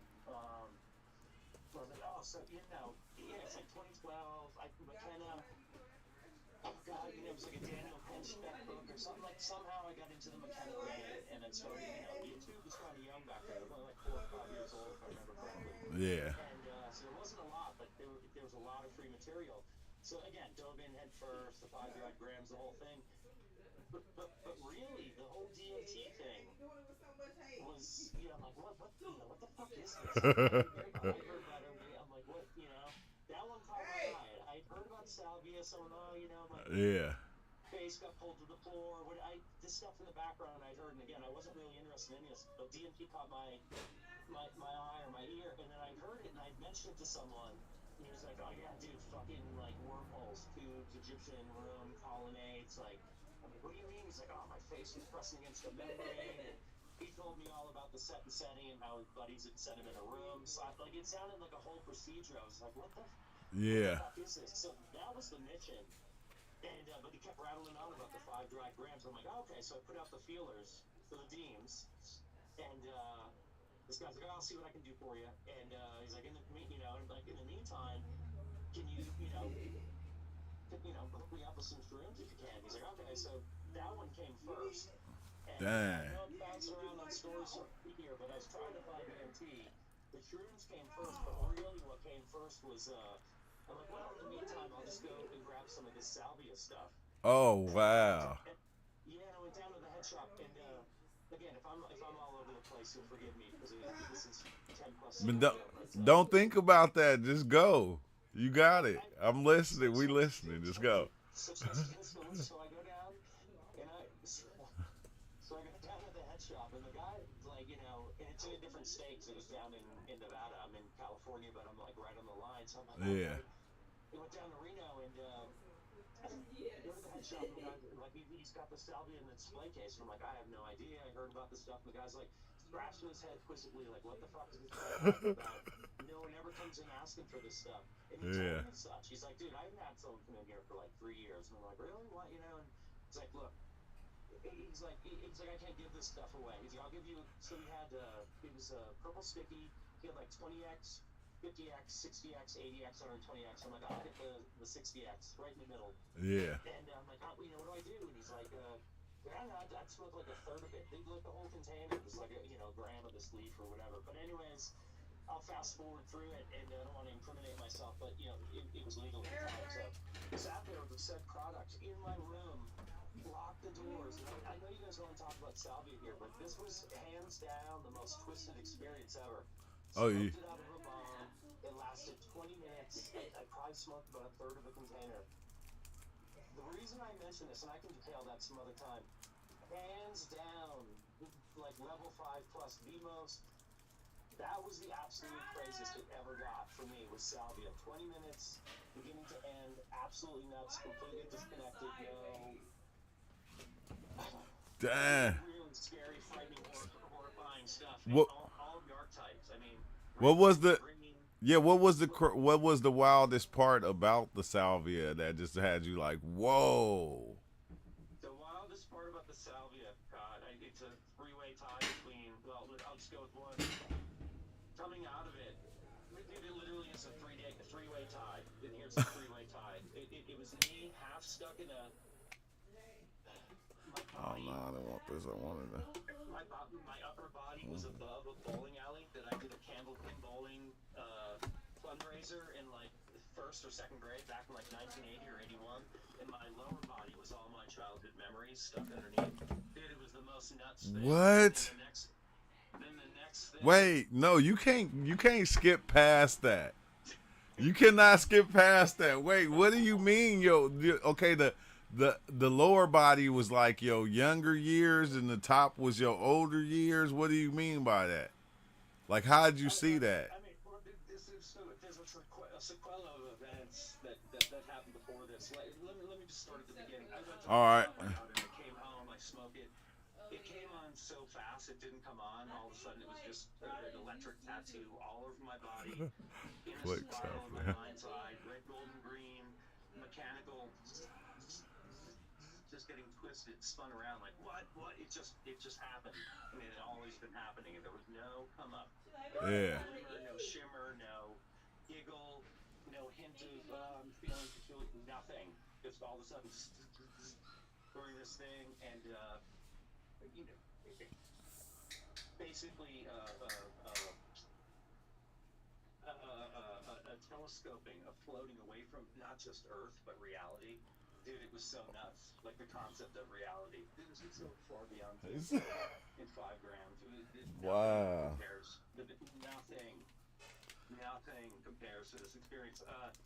Oh. In 2 voices, it was definitely 2. I can't tell if they were male or female, but basically just like explaining the deal to me. Like, I'm like, no, wait, I'm not, they're like, no, the whole thing didn't exist. You made it up in your mind. What?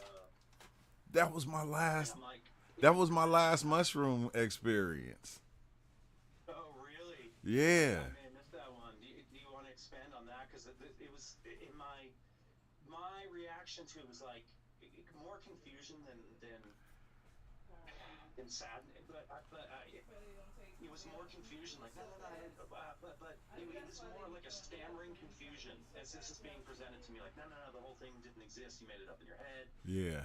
Again, a stammering confusion, more like, but my mom, but my dad left out. You like all the shit that affect you, whatever traumas, things you remember, and they're like, no, you kind of plug that in. You kind of, I can't. This is years ago. Yeah. But the experience overall was very upsetting. Like when I came out, I've never been that upset in my life over anything. The deaths, real parents, friends, nothing compared to the horror of this one. But that was the beginning. Telescoping out, and then I'm gonna skip through it quickly because I can go on for hours. The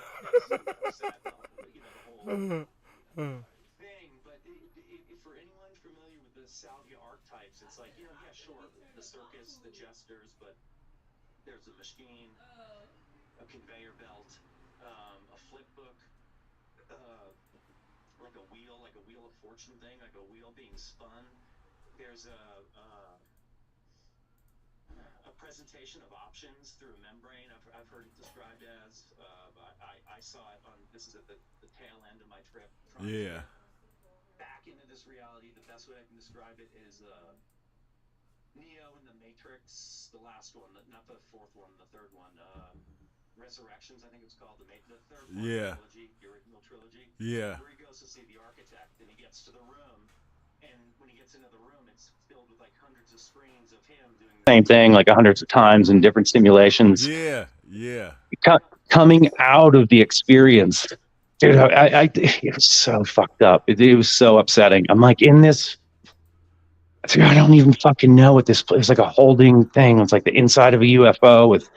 I don't even know, and I'm fucking horrified. And it's filled with screens of all, and this is that I've skipped through most of the trip here. I lived 1,000 different lives, 1,000 different realities, getting forced through membrane, super upsetting stuff. Yeah. But at the end, it was like, dude, it was like again, like that Matrix thing. I'm like in this UFO fucking. It reminds me of a combination of the War Room from Dr. Strangelove and a UFO, like this circular thing with like Star Trek fucking. The deck that the deck that they all fucking captain's chair and the whole thing, like it reminded me of like the inside of a UFO or something, but it was full of fucking screens, and it was like all these horrible fucking experiences that I've just been put through, other lives, other realities, other options as I describe it. But then I saw mine and was just like, dude, this is like hundreds of options in this big fucking Star Trek room, and there's stuff in there with me. I don't know what they are. They're like. I've heard people say a lot of these experiences are impregnated with the trickster vibe. Like na, you can't get me, like playground stuff. Yeah. But like super but balanced, but juxtaposed against. Maybe they don't know the limits of ethics or morality or something like that, so it can almost lean towards the cruel. But this was like, they were having a fucking blast watching me struggle, it seemed. Like a lot of the experience, not all of it, this portion of it was filled with poking the dog or sticking a frog with sticks, like kind of like it just cruel kids. It didn't have the cutesy vibe to it. And the rest of the Salvia experience was fully impregnated, dripping wet with this creepy, cartoony Sesame Street, childish, la la la la la la la, like through the whole thing. Very nursery rhymish. Very. The entire experience was very, and I've heard this before. I have since gone on a huge deep dive on Salvia specifically, but not of high school, not of infancy. Not junior high, not young adulthood, not the first time I got lit, nothing like that. It's fucking, for me, like 1978 to 82, like this 4-year period of like 6 years old to 10 years, like right in there. Yeah. And it's very specific to the town I lived in, the state I lived in. Dude, right down to fucking sneakers. I began the story with this bowling event I was telling you about, a bowling alley. very specific stuff from right around 1980. Nothing else. Nothing from the 90s. It's very peculiar, this substance. But to answer your question directly, dude, and I know I'm all over the place. You good. I'll tell you. You I mean, good. This is what's wild, right? Because everything you saying, like, is what happens. Like, you know, during like a lot of my mushroom experiences was like that, to where I was like in these places where it looked like a place for like kids or something, like a little circus type thing, or, you know, I don't know what to call it, but you can go through all these experiences just like that in one experience, and a lot of people don't, you know, probably know that one experience all this can happen in one experience. And for you, and like you not even, you like, it's so much you still probably missing. You know, the weird thing, it's, you know, and I'm not going to go too far in it, but it's not a tryptamine. It's not. It ain't like, I've never. Well, I'm not trying to incriminate myself here, but it ain't like anything else. Yeah. It really isn't. And I did the fortified stuff. Now there's a lot of stuff online like, dude, you're disrespecting the plant. This is Ojos de la Pastora. McKenna's got a bunch of this stuff online. Actually, some really good ones. What's it called? The Hitchhiker's Guide to Salvia Divinorum. There's a couple if you look up Terence and Salvia, and it's that really interesting stuff because it's pretty peculiar. But you know, he calls it Ojo de la Pastora, Ska Pastora, like all these things in the Mazatec Mountains, I guess it was in Oaxaca. Oh, you know, stuff just kind of, this stuff just kind of shows up on the scene. It's part of the mint sage family. Not too much is known about it. It doesn't readily grow from seed in like domestic, or not captivity, but like you know, indoor cultivation, domestic cultivation. It falls over and it kind of propels itself. It follows these drainage ditches left by loggers and stuff. It's just this weird thing. There's not thousands of years of use. Anyways, that's because like I think it's that Khan and Wild Man Ninja be always talking about the salvia. Like Wild Man Ninja, he the one was saying like he turned into a sandwich. Oh, okay. Yeah, I don't know what's Wild Man. You'll have to forgive me. I'm not that hip. If Wild Man Ninja, what's that? Oh, is a channel? No, these are just people that's here on this channel, like friends on this channel. I always pop in. I always catch them after the fact. This is like one of the first lives. I'm like, dude, I got to catch a live. I got to put a bell on here and hop on here because every time I'm like watching the replays and I'm like, I want to hop in. And I was just back east, back in Boston, and I was listening to an old one. It's like, oh, so he's like, I'm from Boston, this and that. I'm like, dude, see, this happens to like normal people from where I'm from too. But I'm all over the place here. But the salvia, like I said, it doesn't have much of a like historic use. So the approach is kind of weird, and I approach it in a cavalier form. So I did want to posit that here.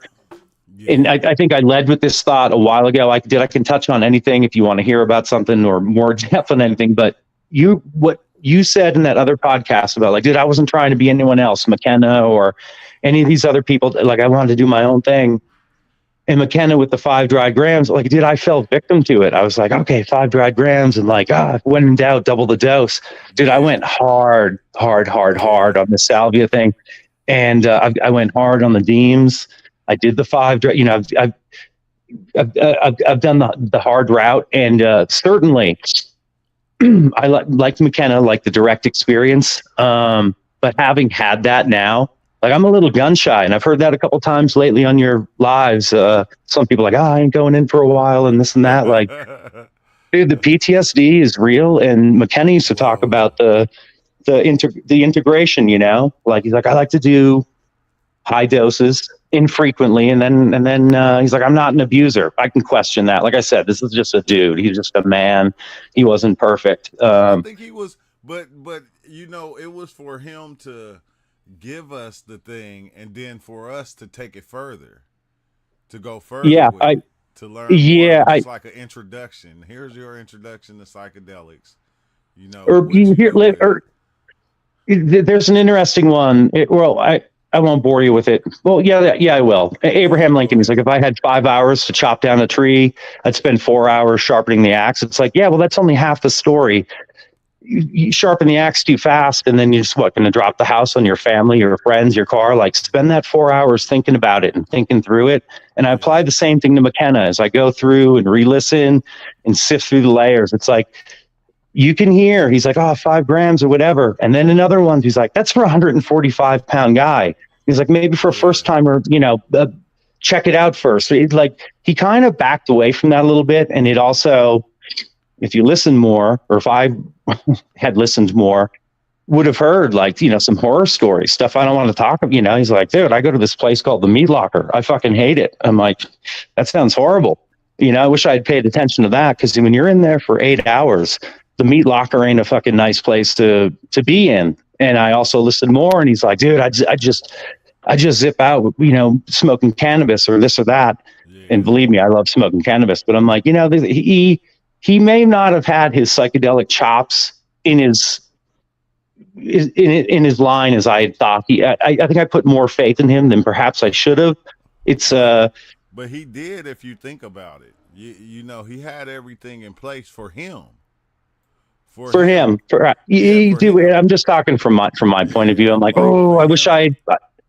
Because after a while, the scary place is not scary no more.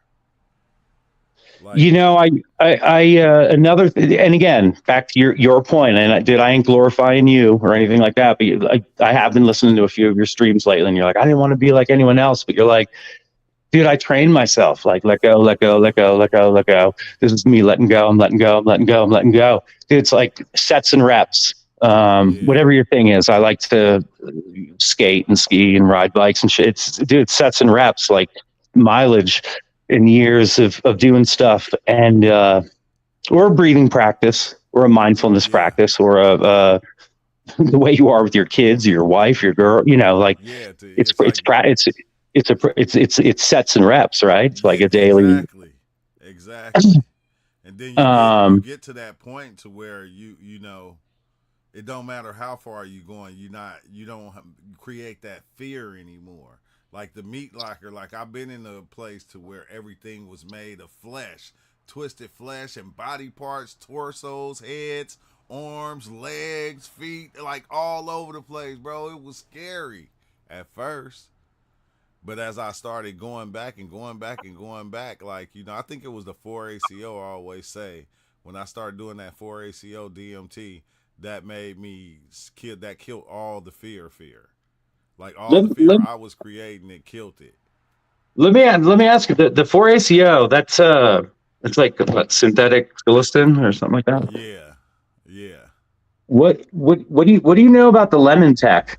You've heard of the lemon tech before with regular money? You grind up your dose, soak it for 20 minutes.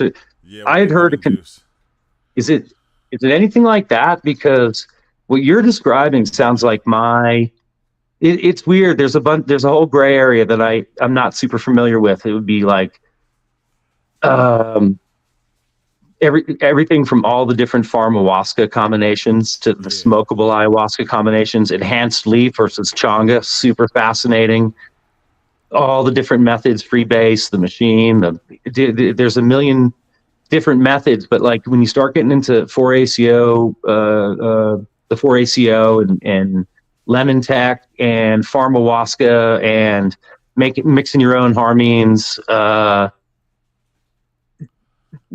it's a bit of a gray area in there, and it's a what's the name? It's a journey, bro. It's all the same journey, but it's kind of weird because the thing that I liked about the 4-ACO was like a 6-hour DMT experience.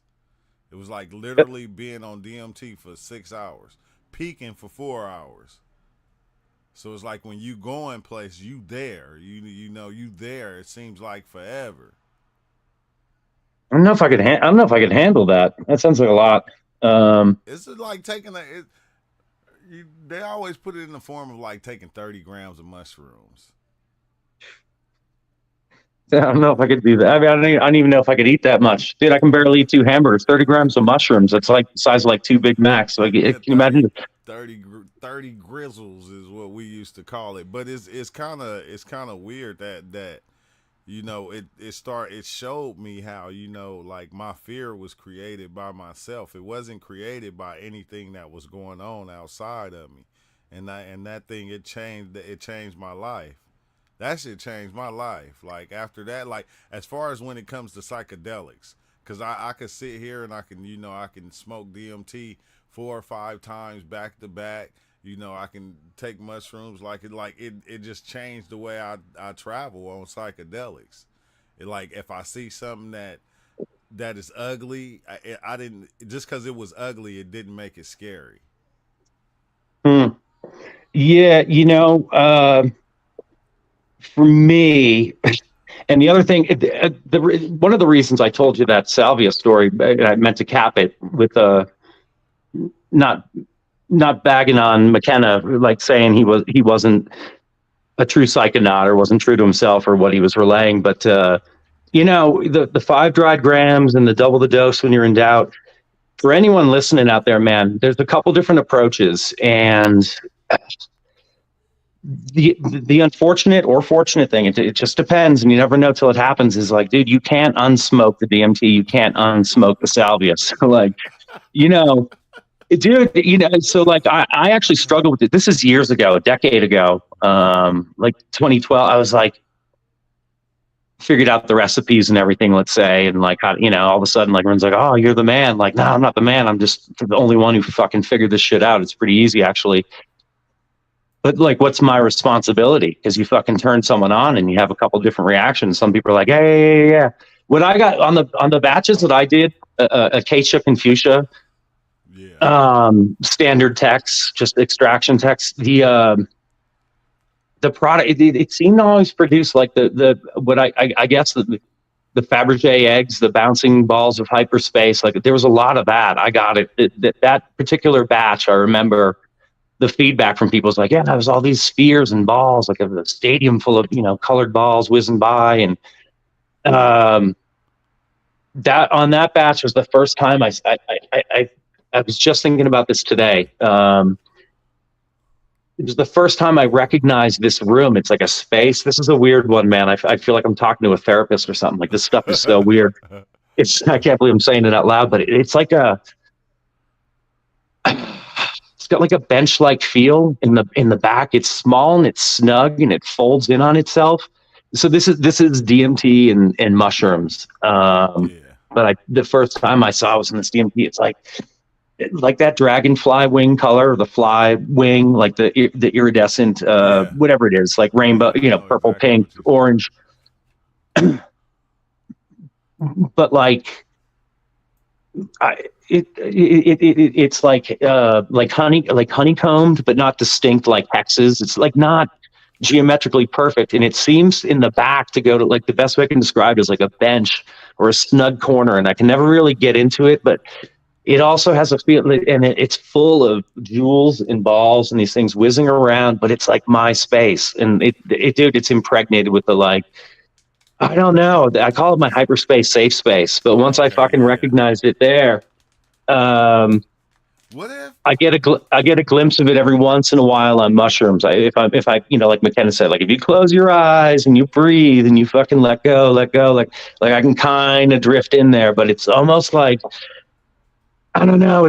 McKenna used to say this. He's like, it's almost like a certain amount of intoxication is required with the mushroom, and then you can get the valve open. But if you don't hit that point, all the asking, begging, chanting, conjuring, summoning, it ain't going to make it if you don't have the right. So if you don't have the right dose. Because I can take 2 grams and it seemed like the valve opened right up. Like, I just lay back, close my eyes, and I'm, like, somewhere else. But somebody had a question for you.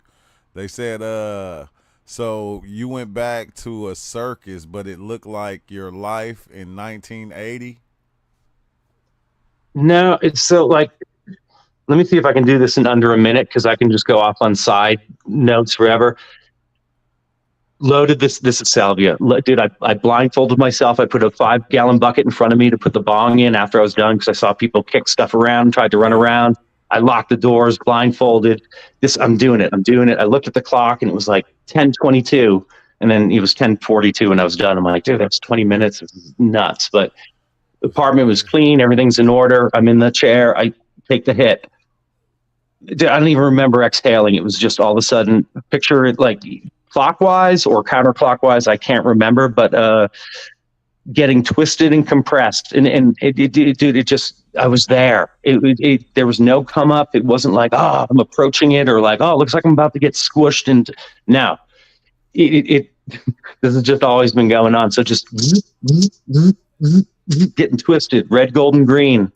And I don't know if it popped and faded to black, but that's when it telescoped out and I'm floating away, not only at my apartment or the planet Earth, but dude, it was reality itself, or the concept of existence.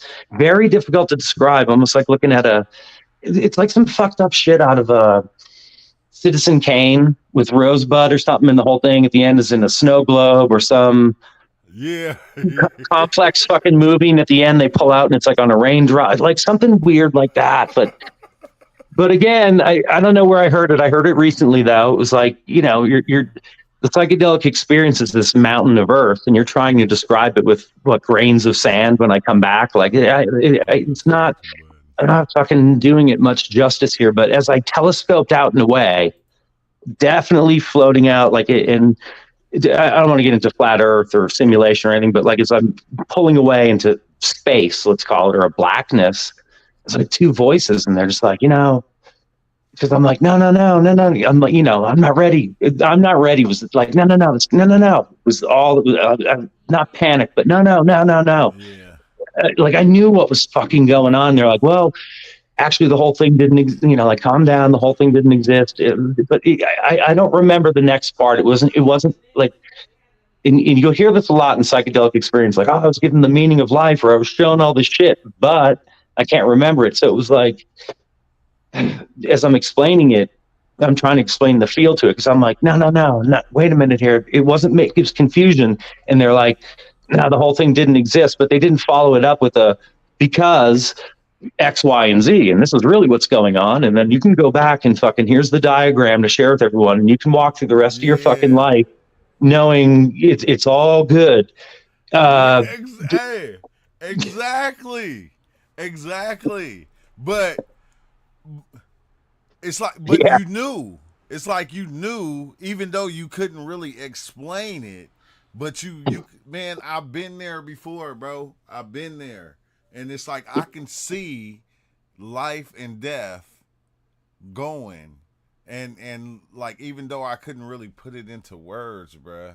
I don't know. It was something I was gonna say. I forgot. I like triggered something. They would like to get this fucking full story out of me. I can never do it in one go. I'd never be able to tell this guy. I'm always like, oh, I can do it in under a minute, dude. You could give me $1 million challenge. I'd never be able to tell this story in under fucking an hour, it seems. But let me just on that point. We're talking Salvia here on that point. Where like my reaction is confusion, and it wasn't like, again, they didn't give me the whole thing. Like, well, here's the manual and the fucking brochure to take back to reality with you, and this is what's going on. It's all cool. My mom had asked me recently. I'm pretty open with her, and I don't want to. I just never wanted to have a relationship with my mom. Like, I never really thought about this as a kid. I used to hide everything: smoking weed, drinking, fucking girls, whatever. Like, as an adult, and she's getting older, I'm like, dude, I don't want to part ways. Like, so I'm trying to share this stuff without freaking her out. And I don't know if anyone else struggles with this kind of stuff, but how open do you want to be with your mom about this stuff? But she had asked me, specifically DMT, because that's the one I think it's an easy one to remember, but probably a lot of this is just noise and static that I'm just like, oh, all these trips and fucking dead shows and, her crazy son. But my mom at all. Oh. My mom told me, you think God would put information inside a mushroom? Inside drugs? Like, no, he wouldn't. Really quickly, my mom was nice enough. I do believe in God. I am a believer. I was raised Roman Catholic. I have a lot of, I'm like a Terrence McKenna kind of like, this stuff doesn't come easily. I've got a lot of fucking problems with all of this shit. What does it mean? Where does it go? But that's actually this is a great segue into the conversation I have with my mom. And she asked me, she's like, well, what do you, why? Like, why are you doing this? What are you taking from this? And, unfortunately, oh no, did I get dropped? I might have gotten dropped here. No, you good. You good. We hear you clear. It is when I come back is, regardless of whether it's salvia, mushrooms, DMT, like, but a real big breakthrough, like level 5, like what the fuck just happened type thing is, well, fucking, I'm here. I'm back here. It's a chop wood, carry water thing. It really, my mom stumped me. Okay. And every time I think I got the answer, I want to call her like, well, here's another thing I took. Yeah. Like my list, writing my book. But it does come back to that. It is this, whether this is a simulation or whether this is, it's a group solipsism, or there's only 120,000 of us, or there is a God and a Jesus as defined in the Bible, or there isn't, or there. I know what part I wanted you to explain. Oh, would you want me to explain? The part I wanted you to explain is when it was showing you that you was creating everything. You're asking me that? Yeah, where you were saying it showed you like as if you was making everything or something. Oh, sorry. Again, I start rattling. And I'm like, which trip are we talking about? If we're talking about the salvia, yeah, I swear to you, because and one thing, I'll answer your question. This shit, I think, like you say, you're like, dude, this shit be overlapping. Like, you fucking dude, like the other trip explains the fucking first one, or like. The 5 gram breakthrough will explain the DMT breakthrough, or like, fuck, dude, this already had, like, wait a minute, what the fuck? Like, it's happening again, or that's another one that hit with me, like hit a chord. I'm like, yeah, how the fuck is that? That it's like it's happening simultaneously, or I've seen the whole CD, the disc before, and like it's fucking weird, and I don't get it. But to answer your question directly. Dude, when I hit this salvia and this, it was like red, gold, and green bolts or something, and like twisted, almost like ice cream, soft serve ice cream coming out of the McDonald's fucking handle, the soft serve, like twist, like, and then black, and then fading back. And I never saw. It was 2 of them though. It was 2 of them, and it was comforting. They were just like, no, because I was confused. I'm like, what? I understood that it was all over. But it wasn't like, oh, there's my, and hopefully this answers your question on what they were saying. I was making reality, or I was creating everything. It wasn't that I was upset. I was just confused. Fucking like, I don't know. Now that what just came to mind was like an empty stocking on Christmas or something, like a bad shit. Like, wait a minute, I fucking didn't get it, because it wasn't. I hear near death experiences where it's like, and and then I saw the doctors and I saw my body and I was just like, huh.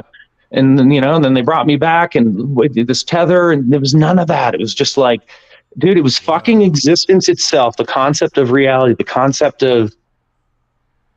And so the next question, like as I'm retreating from it, so obviously it started with like a visual, because most things are in the psychedelic experience are seen visually focused. There's a lot of other stuff going on, but the visual is what this is in my mind's eye, eyes closed.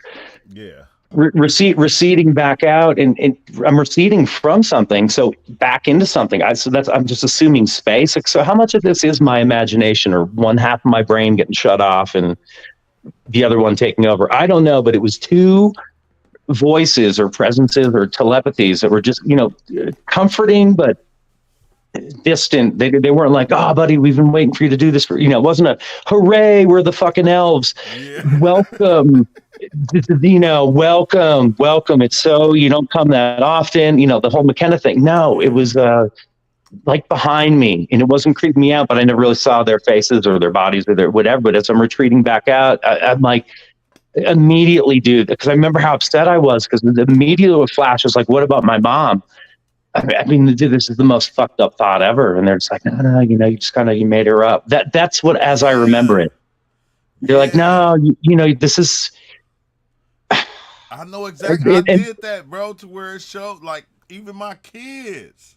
Yeah, dude, it's super upsetting. Like, I almost just got upset right now. On the like when we just went to Joshua Tree and I took the mushrooms, like that's what happened, bro. And it was like you made all this up. Like even when people started talking, it was me. Like it was like this spiritual spirit me that was drawing them as they were speaking, like and making their voice. It was like I was controlling everything. And it was like, bro, it was weird as hell. That's one of the weirdest feelings. It truly is, and I don't know if it happened to me in the moment. Like, dude, when I was just telling you, and you hopped, I was like getting upset right just 30 seconds ago. Like, just it's upsetting. Like to be fucking presented and confronted with, in your instance, like, yo, your girl, your fucking kids, like, dude, none of you, like. Or whatever, whoever's listening, whatever your thing is, imagine someone, and it's fucking real. It's happening. Like there's no, it's happening. There's no bargaining, or maybe there is. A lot of this stuff, who knows how much of the details we actually bring back. If I'm bringing back a 1% of anything, man, there must have been so much more in there. But so super upsetting, but my reaction wasn't upset. It was confusion. And like, again, my first reaction was like, but what about my mom? I love my mom. And that one hurt. But then like McKenna does say, it's like in Moby Dick, he's like, you got to strike through the pasteboard mask, seek the little lower layer, like a kid, ask why 5 times. Why? Yeah. But why? Yeah. And I'm like, so then the next part, you know, like we had, without giving, you know, just my parents divorced, my dad died when I was, you know, this whole thing in my head, I'll spare you the details, but just everyone's got their trauma and their parents and divorces and all that stuff. So I'm like, where the fuck does that come from? Like, I mean, you know, like this is all happening in like a microsecond. I'm like, what, I'm fucking dead? Or like, no, it's not only are you not dead, it never existed. That was like the matter of fact.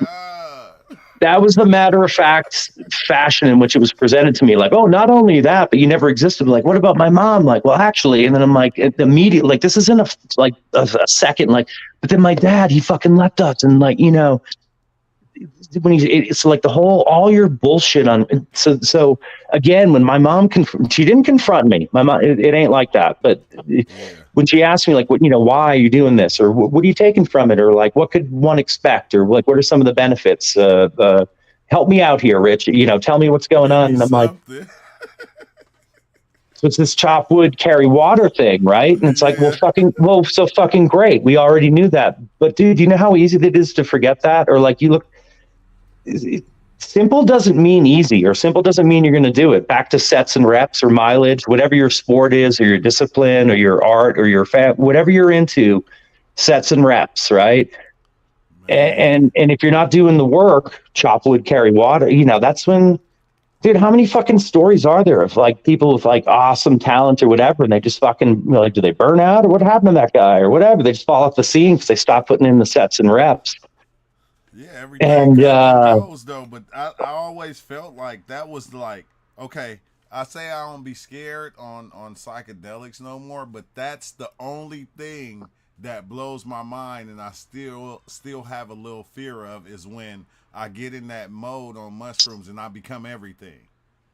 And it's almost like I'm the controller. Like I'm making everybody and I'm making everything. That I do not. For some reason, it's like I love it, but at the same time, I kind of hate it. Because I'm going, that got to be boring. That got to be, you know, like it's almost like you sitting here talking to yourself all the time. Nobody else really exists but you.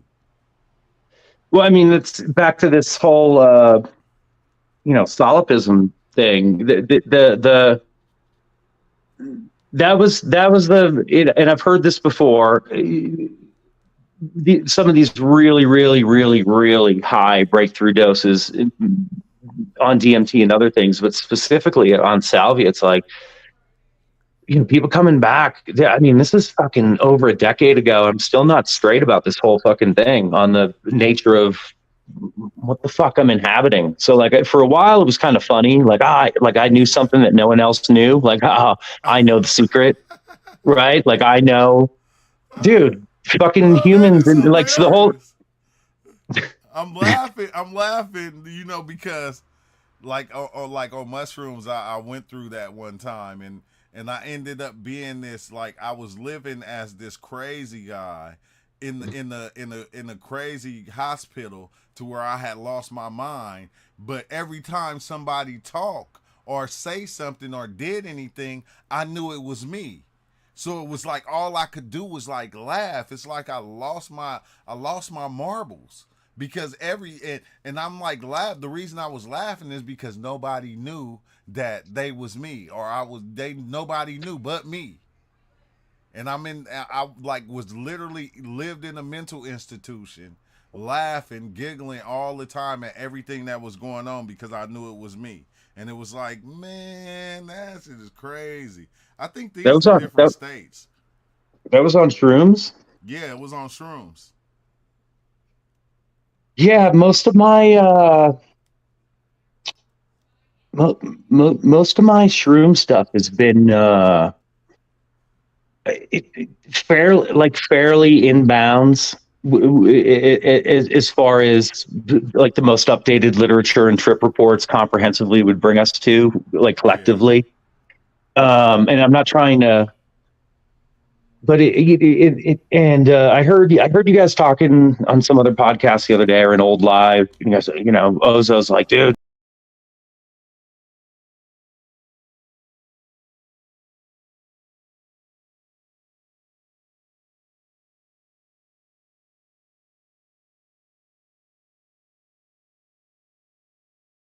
I just froze. What just happened? I don't know what happened.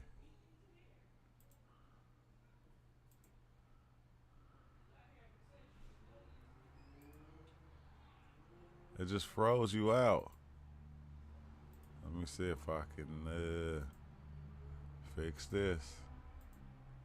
Dang, it was getting good, man.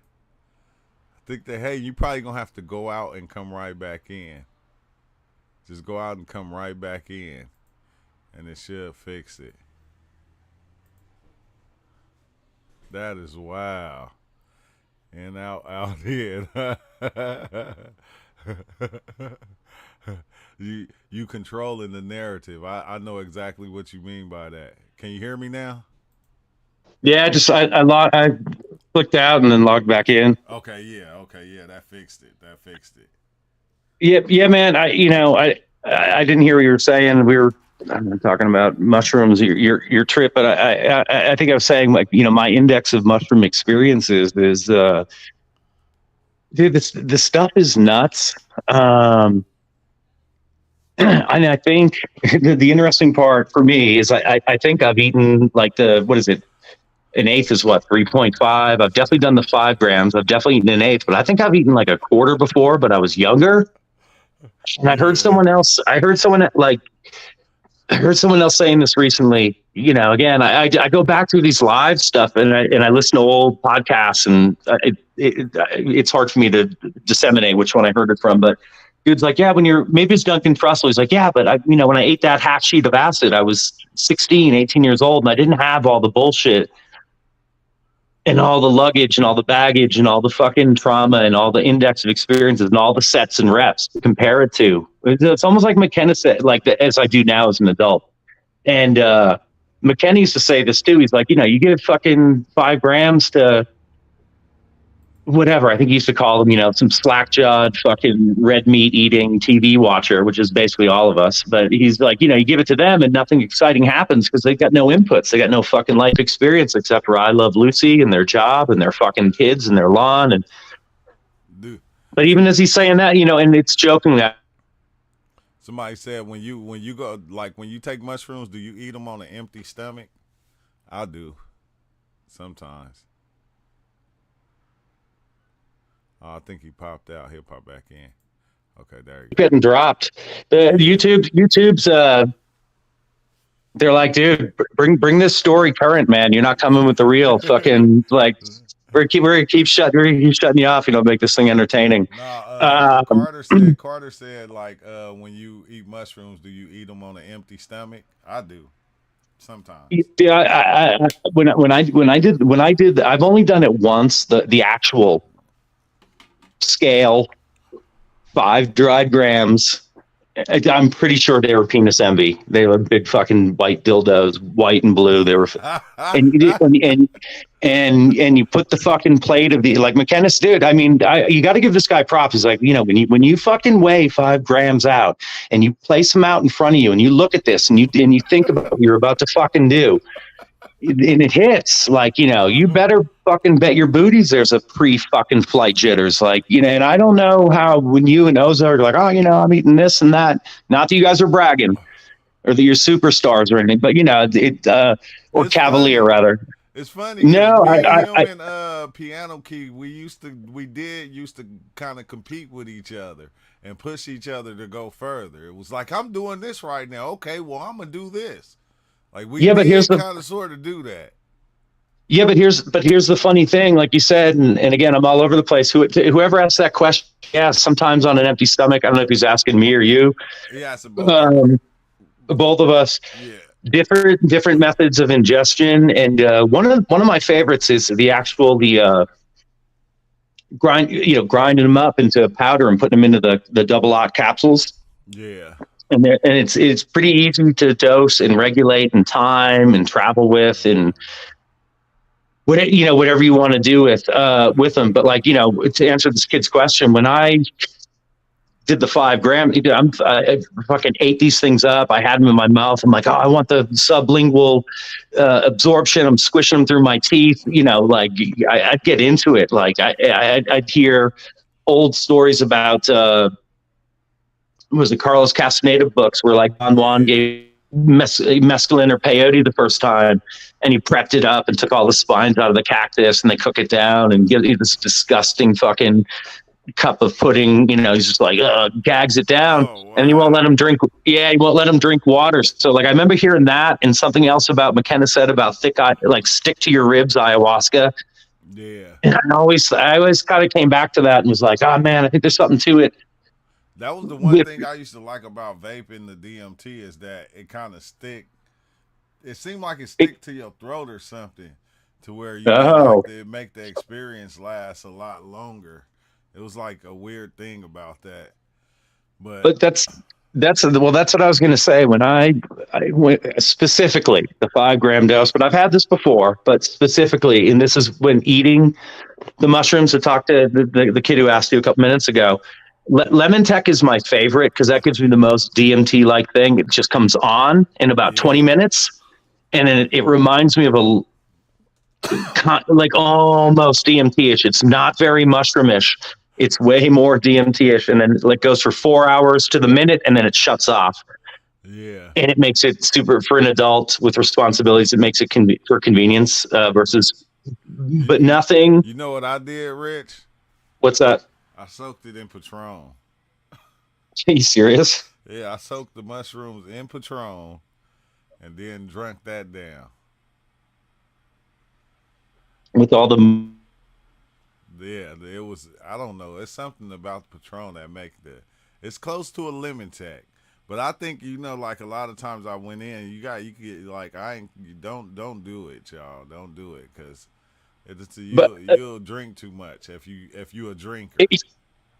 Yeah, but like to McKenna's point, or to your point, or to the question that kid had asked, that when you eat them and chew them and like don't like in fast, I think specifically what he asked, like, do you do them on an empty stomach? When you do it on an empty stomach, and it's whether it's a 5 grams or 2 grams, and I want to get into that too, the lower doses, because I think that's where most of the story lies actually, but when you eat them, dude, like they stick to your fucking ribs. Like I can feel them fucking, almost, like I can feel them squiggling through my body.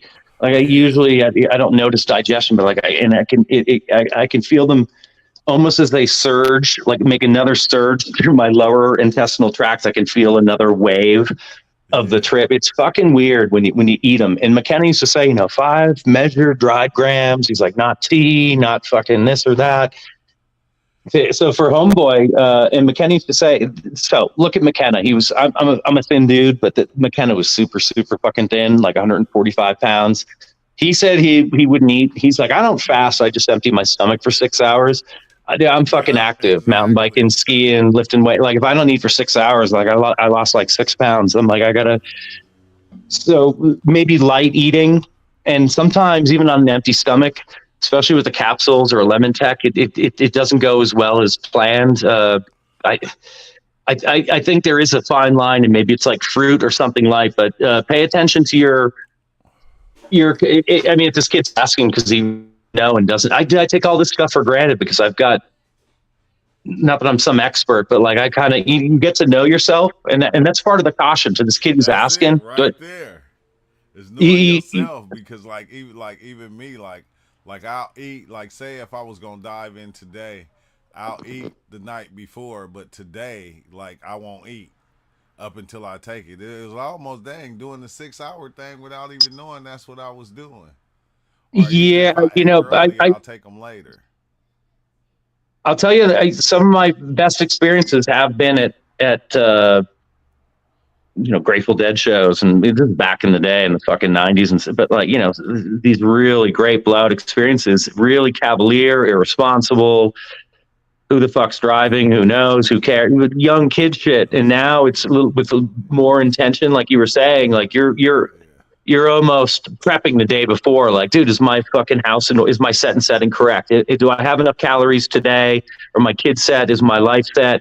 Because tomorrow you're going in. And I do think that intentionality, it pays. I think it does pay dividends, but how it looks for each individual is different. Like whether you don't eat for 6 hours, 3 hours, 12 hours, but like some sort of, like even like when I think because he was saying he said I don't do it.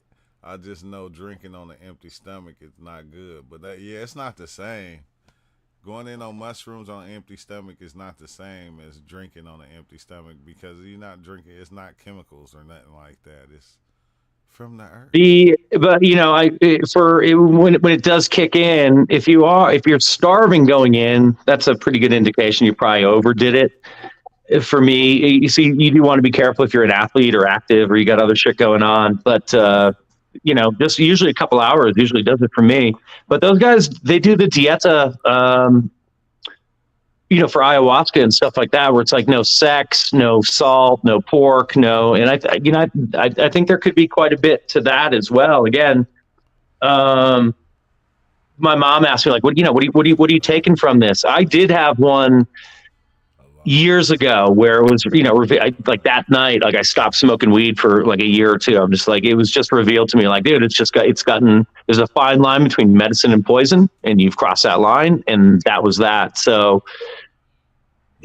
sometimes the messaging, these dietas or this intentionality, it comes out of the back end of the experience. I think I heard you say something like, dude, I'm not even smoking as much anymore, or this or that. Yeah.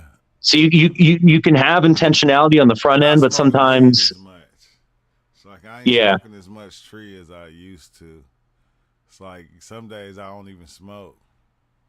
So that and I think that's good. That kind of awareness and that kind of intentionality. I think that's a good thing to take from the experience. And oftentimes, again, just to answer my mom's question, which I know she's not listening, but I wish she was, like.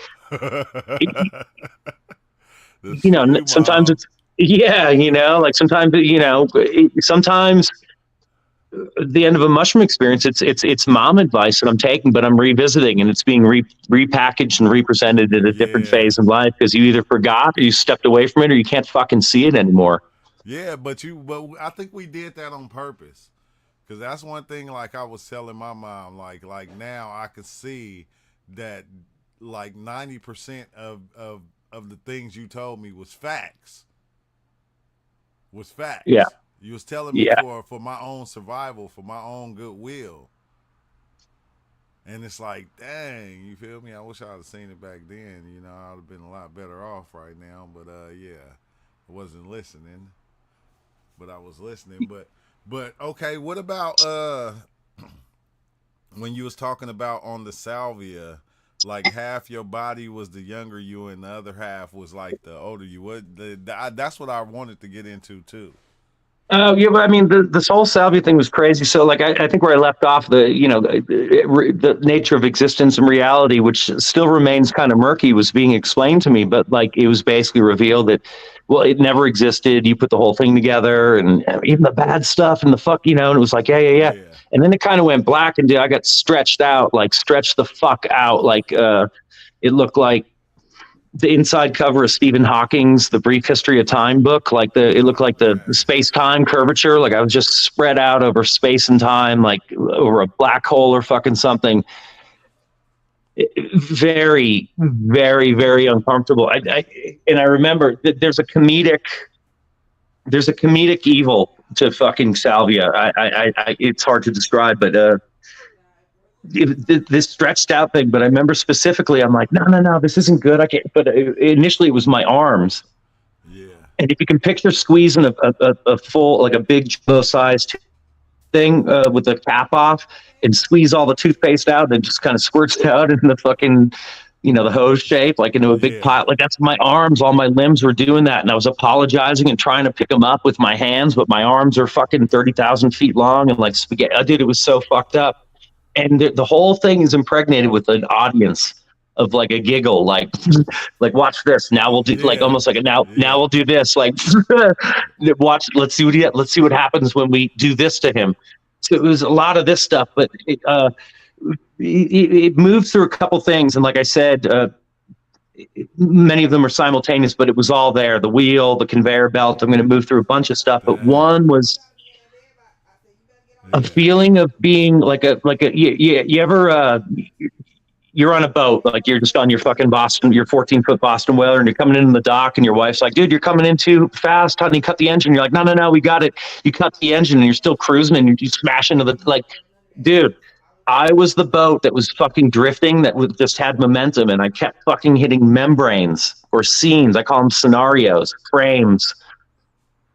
Fucking I kept drifting into them, and then I'd be like in it, slowly move. But each one that I went through was like, dude, it was like Stargate. You ever seen that movie Stargate, when they go through the fucking Stargate, and he like sticks his face through, and then it goes into a million pieces, and then like, and it kept happening. And I can't tell you about all this. Like, you're like, what are these scenarios? Like, dude, they were like alternate existences, lives, memories, fucking rooms. Some were bad stuff. Like I walked away. I know what you're talking about, because you have those times like on mushrooms, like say like I'm sitting here talking to you, right? And like say I'll answer a question from the YouTube chat, and then when I answer that question, I'll almost turn into that person that is asking the question, and I'll be them in their life typing the question. But it's like I'll keep transferring like that, like even from like one word being said through like a sentence, that sentence will take me into like a whole nother reality, to where something else is happening. And like each moment would like be split up like that, to where like this one moment right here send me into this reality. I'll be in that reality doing whatever, and then I'll do something in that little moment to send me into another one, and it'll just go on and on and on, like nonstop. Yeah, I mean, the problem, the thing with mushrooms and even DMT, even on I had one DMT trip. Got the extraction tech on point, and it was no longer like yellow. It was coming out like bone white rose, like fucking. And I found. We got your family there? Yeah, I'm here. Oh, cool. So I just popped in real fast. Yeah. Saying about the sum, he said you were saying about some of it was bad stuff. What was the bad stuff? Yeah, he's Dude, saying dude, it's weird. He asked me. I was thinking of when you were sharing your, like, you know, as I'm drifting. So it's this drifting feeling, but it's a conveyor belt feeling. There's a feeling of just motion, and this is just happening. Here comes the next one, and it would come over like a very electric membrane feeling. And then I'm in the next quote unquote scenario. So it could be outer space. It could be fucking ancient ruins. It could be weird colors. It could be a bunch of fucking jesters. It could be one room I remember specifically, and this one wouldn't stop. It was fucking weird. It was again, this experience, like, dude, I had forgotten all. There was no me sitting in a chair, my apartment, my life, human being. Like, that's all fucking gone. Like, not even. It's not even on the fucking menu. Like, that's so far gone. So you're like, what's observing this or aware? What's it indexing it against? I'm not really sure. That's a strange thing. But one of the scenarios or rooms that I was in, it was being aware of because I was sitting in in reality, 3D reality, consensus reality, in a chair, blindfolded in my apartment alone. And like the best way I could describe it was me being like, and I know my camera's not working, but like, I'm going to exhale a couple, like it was like a,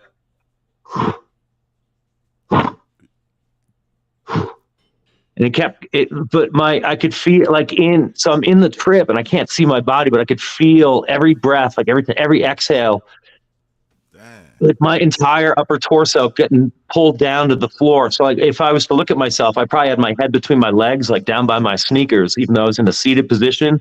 And but in the trip, it had a couple different feels, but it was being buried alive. Oh, wow. Being at the bottom of a grain silo, like being a kernel of corn at the bottom of a grain silo, and they just keep like each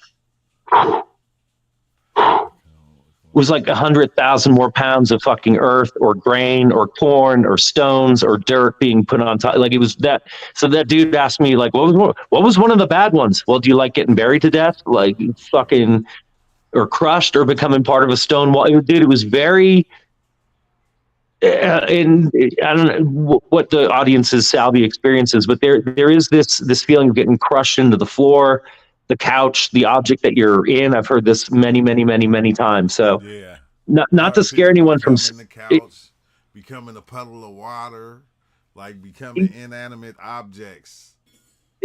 Yeah, but this one, it kept flashing through my mind's eye, either becoming a brick in a wall, having earth dropped on top of me, like being buried alive, even though it wasn't being buried alive, or more specifically being at the bottom of a grain silo and they just kept filling it. It was fucking weird and very, very uncomfortable. But there was another room where, dude, straight up, it felt like a bunch of cosmic rapist pit bulls fucking beings were let loose on me or something, like something so horrible I don't have a memory of it. Not cool stuff. That one was super, like, getting really fucking beat up badly. But like, I don't have visions of like being impaled, blood and guts, the rape itself. But that type of. Yeah. No, I'm being serious. So no, I know. So maybe that's like. I know what you're talking about. I didn't, like, on mushrooms, been on both sides of that scale to where all the things that was bad that was happening, I was doing them. But I was. No, you said you were the guy getting shot, but you were watching them get shot, but you were the one shooting them. Like, all, like, everything. It didn't matter what was happening. I was like on both sides of the spectrum. Let me. I don't want to leave it on that note because that one sounded super weird, like getting buried to death and whatever. I'm not trying to bad PR Salvia or something, but like, it was out of my control, and it wasn't. Some people are like, oh, you just got to think positive and it'll guide the trip. It's not tryptamine in that fashion. This was completely out of my control. I had no idea what was going on. It was just the feeling of helplessness. But anyways, and again, these things overlap. But next thing I know, somewhere in there, dude, I did this bowl-a-thon. I had to go around to my neighbors like, oh, will you sponsor me for $1 or $10? I'm going to go candlepin bowling, and we're doing this bowling for cancer thing. This is in like 1980. Yeah. And like I'm transported back there, and like the bowling lanes, I can see the wood grain, the fucking shoes that I rented, the shoes that I wore that day, like the bell-bottom corduroy pants I wore. Like I can smell a fucking 1979. Dude, it was so fucking weird. And Cole just said I have some salvia on the table for years. yeah, it's probably, dude. And like I said, to go back to when I hopped on here, like the guy at the head shop's like, dude, he gave it to me for 50% off. He's like, just fucking get it out of here. And I'm like, why? I thought this was some great psychedelic. He's like, dude, no one ever comes back. Like they buy it. They buy it once, and then it's like homeboy. It sits on this fucking thing for years. Like maybe he flicked at it once and was like, I don't know. I've heard all these weird fucking stories. Believe them.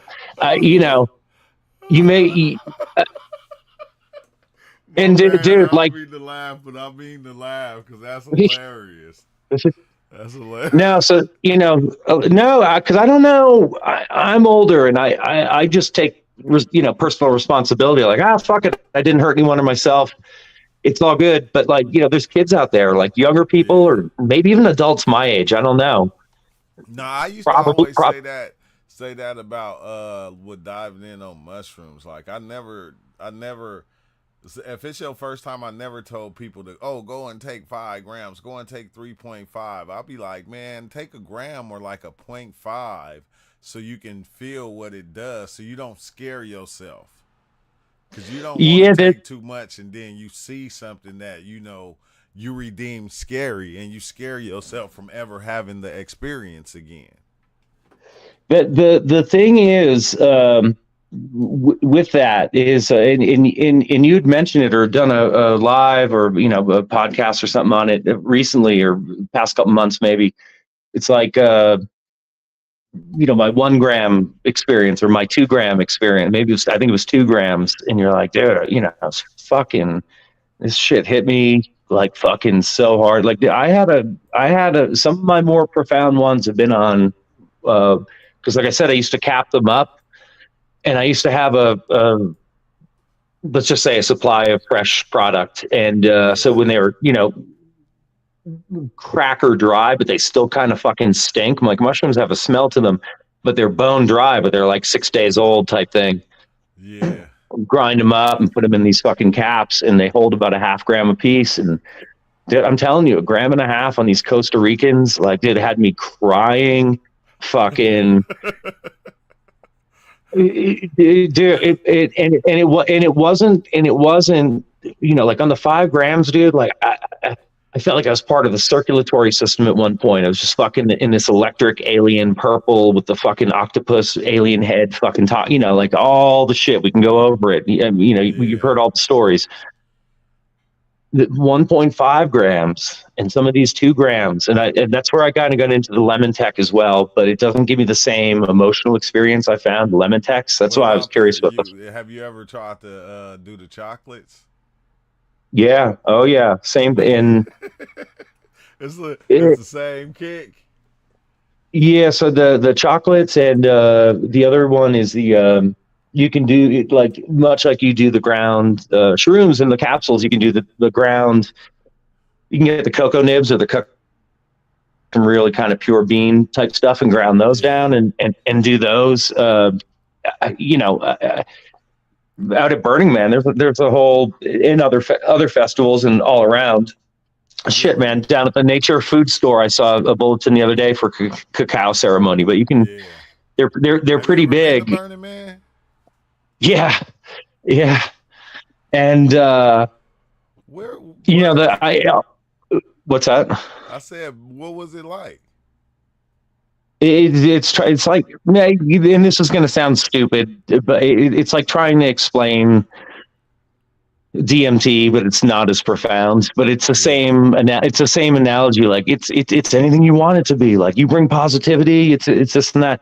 There's all sorts of fucked up stuff. There's look, dude. I don't care what race you are, what you want to stick your I know this is family friendly, whatever you want to do with your whatever, but like, dude, there's whole gay communities, whole fucking like street blocks of like naked dudes who want to party and fuck other guys, you know, like, pardon me. I didn't mean to let that slip, but like, you know, like there's serious stuff. There's crime. There's man on man sexual crime, man on woman sexual crime. It's like a city. So I'm going to lead with the bad stuff. It's a, dude, people show up and they're just like, oh, it's adult Disneyland. It's this and that. Dude, there's fucked up people from all over this fucked up world to show up to this fucked up event to get fucked up. And right. So, wow. Cause it's like, you know, you got this thing going and you trying to make it good. And then you got the creeps be like, hey, I'm there. So as I understand it, so I don't want to bash it, but you know, it started to get pretty expensive.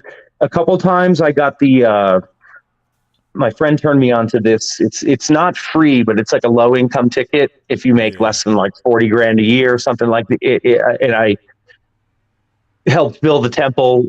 You take care, you end up participating in some sort of infrastructural project, usually to get the ticket discounted or something like that. But other than that, I didn't have any association with the Burning Man thing. But that was the great thing. Look, there's a couple different ways to approach it. You asked me what it's like. The first year I showed up with like a tent and I'm like, oh yeah, you know, it's gonna be great. And I got a couple cases of beer. I'm like, I ran out of beer on day 2. It had no shade, was just like completely unprepared, like just felt like a loser. Like everyone's in these cool outfits and I'm in like a Jane's Addiction t-shirt, you know, just like felt out of place. So like back to that, you know, I ain't trying to be McKenna, I'm trying to be myself. Dude, you go to any scene, I don't care what it is, there's going to be gatekeepers, people who are cooler than you. Oh, I've been into this band longer than you. I'm more street than you are. I'm more whatever the fuck the thing is. And gatekeepers who are, you know, that's just facts. But again, you asked me to explain it.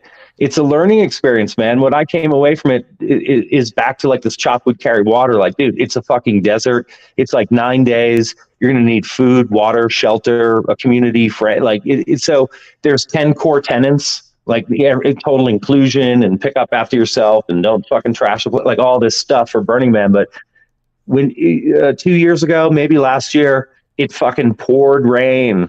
And people like, I have the luxury of living a few hours from where the event is. So if I want to go to Burning Man, like, oh, I'm going to buy a Burning Man ticket. I can drive there, be there in 5 hours. But for people who come from Alabama, Israel, fucking China, you know, like this whole Africa, there's people from all over the world, whatever. But, you know, God, I didn't know that. I thought they just came from all over the United States. No. They yes. Yeah, absolutely, 100%. It's like 80-20, but there'll be huge like Israeli camps. There's huge camps, but there's people from all over. There's freaks from all over. And so, what was the most interesting person you met there? I don't know. I mean, well, that's a funny question. In seriousness, and I don't know if I met him, but I observed him. Dude, it was a guy with 3 penises. I've never seen anything like this before. Walking around naked with a fucking group of girls, like a harem of 12 girls behind him, just like hanging off him like he was John Holmes. It was unreal. I'm sorry you asked. I'm not going to Burning Man. Thank you. No, dude, it's really creepy, weird stuff, plus just regular stuff, plus it's very hard to describe. But one other thing. I know we got everybody like, wait, hold on. No, we're going to push past that one. We don't even want to go back and visit that. Just hearing it was enough. Okay. Okay. No, so dude, there's art cars, there's festivals, there's beautiful girls, there's sound camps, there's DJs. It's everything you hear about and see on the videos, but that was the weird shit you'd see. Or someone they don't show though. Well, you can walk around naked and you can walk around with thousands of piercings and chains hanging off your whatever and all these like and just talk to people. I'm not doing no psychedelics walking around with no naked men. So it gets weird. So there's It's a not fear and loathing in Las Vegas element to it. That weird over the edge, like this is too much. It gets too. Uh, I don't even know what the word is. It's like, who's like, let me back up here because the question is like, dude, who's in fucking charge of this thing? Is what is like, what the fuck? There's more police and rangers and like federal, like more arrests, and you can't go more than 5 miles an hour, and there's more rules and police presence. The first time I went, I actually couldn't believe. I'm like, I can't believe I paid money to have this many police like following me around because it's spread out over miles. The playa is like it's 5 miles of desert. It's the third biggest city in Nevada, I think. That week, that final weekend when they burned the man. Like you don't want a lot of people, tipsy and on a gang of drugs. A lot of stuff can happen. Yeah, so again, like people call it adult Disneyland. Like, so there's camps, they're spread out, dude. There's just art things in the middle of nowhere. You can just go on your bike and just eat a bunch of whatever, and then just go ride around, and no one cares. Just go in anybody's camp, and they'll be cool. To a point, it is like there's some camps that are like entertainment camps. They're going to have a bar and this and that and whatever. But like if your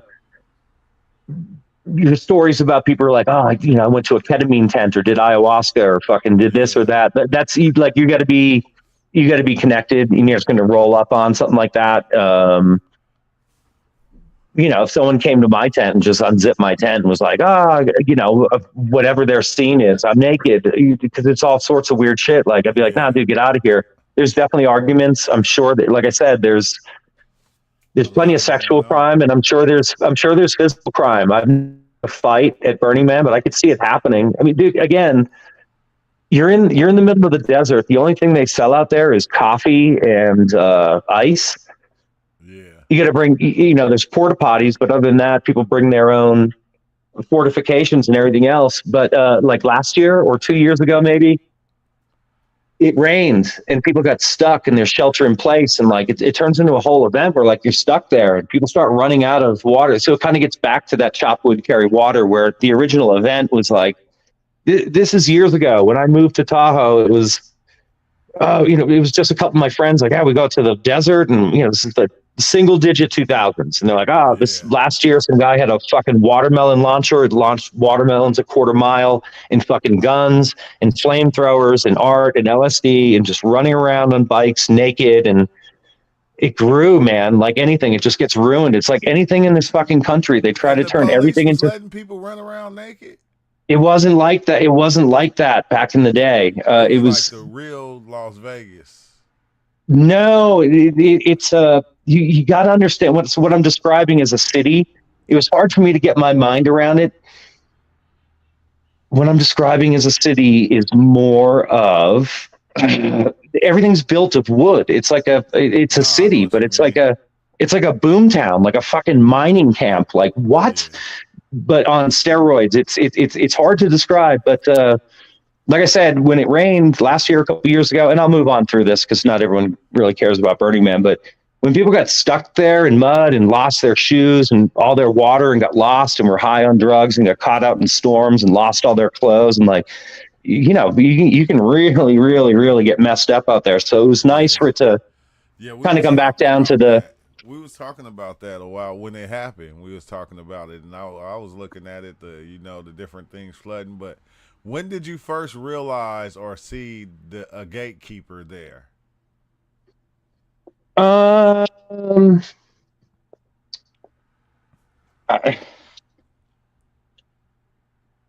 know. Maybe even like I said, I have the luxury of living in a scene a few hours away, hop, skip, and a jump past Reno to get over there. So it's kind of burning. Like, a lot of people take like a lot of people do DMT, and then they're just like, fuck it, I'm just going to bring this thing into my 24/7 life. Like they're asking people at work about it, and they bring it into their art, and it just takes over their life, and it's this messianic thing. Burning Man tends to infect people, like, or the Grateful Dead, or anything that has a real culty following. Yeah. tends to infect and spread outside the borders. Like, and that's all people talk about for That's 364 days. Is yeah, I know the feeling. That's the first time, diving in on psychedelics. Like, you but talk to everybody about it, and you like, everybody don't even know about it. yeah, but like I said, I live I'm up in Tahoe, so there's plenty of people here who are burners, and they're very vocal about it. And you asked me the first time, gatekeepers, like, whatever, something casually will come up in Burning Man's in August. It's coming up in a couple of Yeah. weeks. It's Labor Day weekend. Something casual come up in January in Tahoe at a bar about like, oh yeah, this one time Burning Man, and you ask about gatekeeper, someone will jump in like, oh well, my DJ friend or my fucking Burning Man camper, you can't do that at Burning. Just someone who's just so fucking into it. And it's like a Karen or a social justice warrior or anyone who just wants to get down your throat and tell I you thought you about meant like, Biden or okay, Trump or fucking anything. I thought It's you like, meant like mainly like, okay, say if I went down there with a group of people, like say it was like 20 of us, like and like I was almost like, like it was other people, like, letting people in, but then actually trying to keep others out or keep people out of, our little territorial thing that we were doing. No, I mean, well, no, people set it up like a lot of these camps. Yeah, it is like that. Like, I think it's White Ocean. There's a couple of really big camps out there. Dude, these are like Silicon Valley $1 million plus fucking tech things with DJs and camps and fucking generators and like big fucking moving trucks, tractor trailers, like, and they'll make a city block like with the exterior perimeter, instead of a fence, it'll be rider trucks and rental trucks and fucking. So yeah, it does have that feel. And like I said, last year when it rained, or we were just really high one time, it was 4 a.m, and just, the conversation drifted, and my buddy was just like, yeah, we had this conversation once, like if we got stuck here and everyone ran out of water and the fucking cops left, and like, what would it, it's Mad Max. And he's like, the first thing that would happen would, launch a band together and get store, like just like old school, like get our resort or gangs, like it would be gang warfare. It'd be like resources, y'all not trying to share them. We got to go and take them from them. Everybody band together to go and take them. Yeah, it was food, water, drugs, women, and just go on raiding parties. Like if we were stuck in the day, and it's like, and that was the fucking truth. It wasn't like, because you're at this feathery, beautiful festival girls and fucking buff dudes and like, acrobat chicks. It's a very, there's everything you could want and more, but it's as weird as you could ever want it. But, and at the same time, there's Quietville, and it's fine for kids, and you don't have to expose them to everything. And you can, there's a like you could bring your family. Like I'd feel comfortable bringing my mom, and my brother is clean and sober. He's in the 12-step program. And they have NA meetings out there. Like there's anything, there's library. There's like just think about it though. Your mom, you there with your mom, and dude with the 3 penis envies walk by. You do. I mean, you would ask like I don't know if you said the coolest person. I was just like, it was the most standout thing I'd ever fucking seen. But okay, but like, hey, your mom be like, hey, what did you bring me to? Well, here's a cool one for your whoever's listening or whoever wants to hear. For you, the coolest thing. It was a camp. It's a Camp Soft Landing. It's a Palenque Norte, which is the old McKenna lectures. I think it was in South America or something back in the 90s or something like that. But it's this festival circus tent, sitting on this big giant mats in the center, hundreds of people in the desert listening to someone talk. So it's like Paul Stamets, it's Daniel Pinchbeck, it's you, it's me, or someone else. If you dropped a book or your podcast was huge, people would be like, oh, we're gonna go listen to True. Drop the knowledge, and fucking like it's like holding court like McKenna would. I don't even know what these things are called, forums or whatever. Dude, this is in the middle of chaos and a party, just in the middle of a survival desert. But that was the coolest stuff. I'm not gonna lie, like even it sounds crazy, but it sounds fun at the same time. And your friends are out there. Like I'm a window cleaner, and I waited tables for most of my adult life, and it's like, the person that you banquet serve with, who is like super friendly, like, yes ma'am, no ma'am, oh, coming right up, like all this is like running around bikini clad. She's an acrobat doing silks on the tight white. Like people have these alternate personalities. That's why I said it's very DMT like, in the circus festival, clownish, garish, surprise, pushing the limits of stuff. But it definitely has a like an artsy, what's that steampunk, is that what it is, like this, it has like a steampunk feel to it. I noticed that's the one thing, like a lot of leather and top hats and machinery and art things and flamethrowers and fucking like crazy shit, like people building a pirate ship sunken in the sand in the middle of the desert, like a full scale, I don't know, fucking pick a movie like the Mayflower, like stuck in the fucking like, and they'll spend years building this shit. It's nuts. Anyways, I'd highly recommend going. Just like, dude, salvia, DMT, mushrooms. I'd recommend going, but it's not for everyone. And head first, maybe not the way to go. Like I said, it's 7 to 9 days long, depending on how long you go out there. And some people take it too far. Well, okay, let me hit on this. I've seen the personality changes I've seen specifically. It's not so much like a DMT thing or a ayahuasca thing or a mushrooms or any one specific thing, but it's definitely cocaine, alcohol, ketamine seem to be some of like the favorite party favors. Yeah. But LSD is by far the most abused. Like maybe it is cocaine or alcohol first, but I've seen more LSD, like high volume, because people stop getting high and they're just fucking, they're dipping the vial over. Stories of people spilling 30 fucking hits, 100 hits, it's like by the end of the week. And so I was trying to explain this to my mom, actually. I'm like, maybe trying to give her an analogy for the psychedelic experience, but I'm like, okay, so Mom, Burning Man, there's decompression parties that happen for months after, weeks initially, but like for up to 2, 3, like they're called decompression parties, and they're usually in and around Reno, Nevada. It's dude, people, you don't understand. There's no fucking way some of these people can reintegrate back in the real world. There's no fucking way. You know what it looked like? It looked like what's that one movie? Dang, it's like Mad Max, dude. It's like Mad Max with LSD.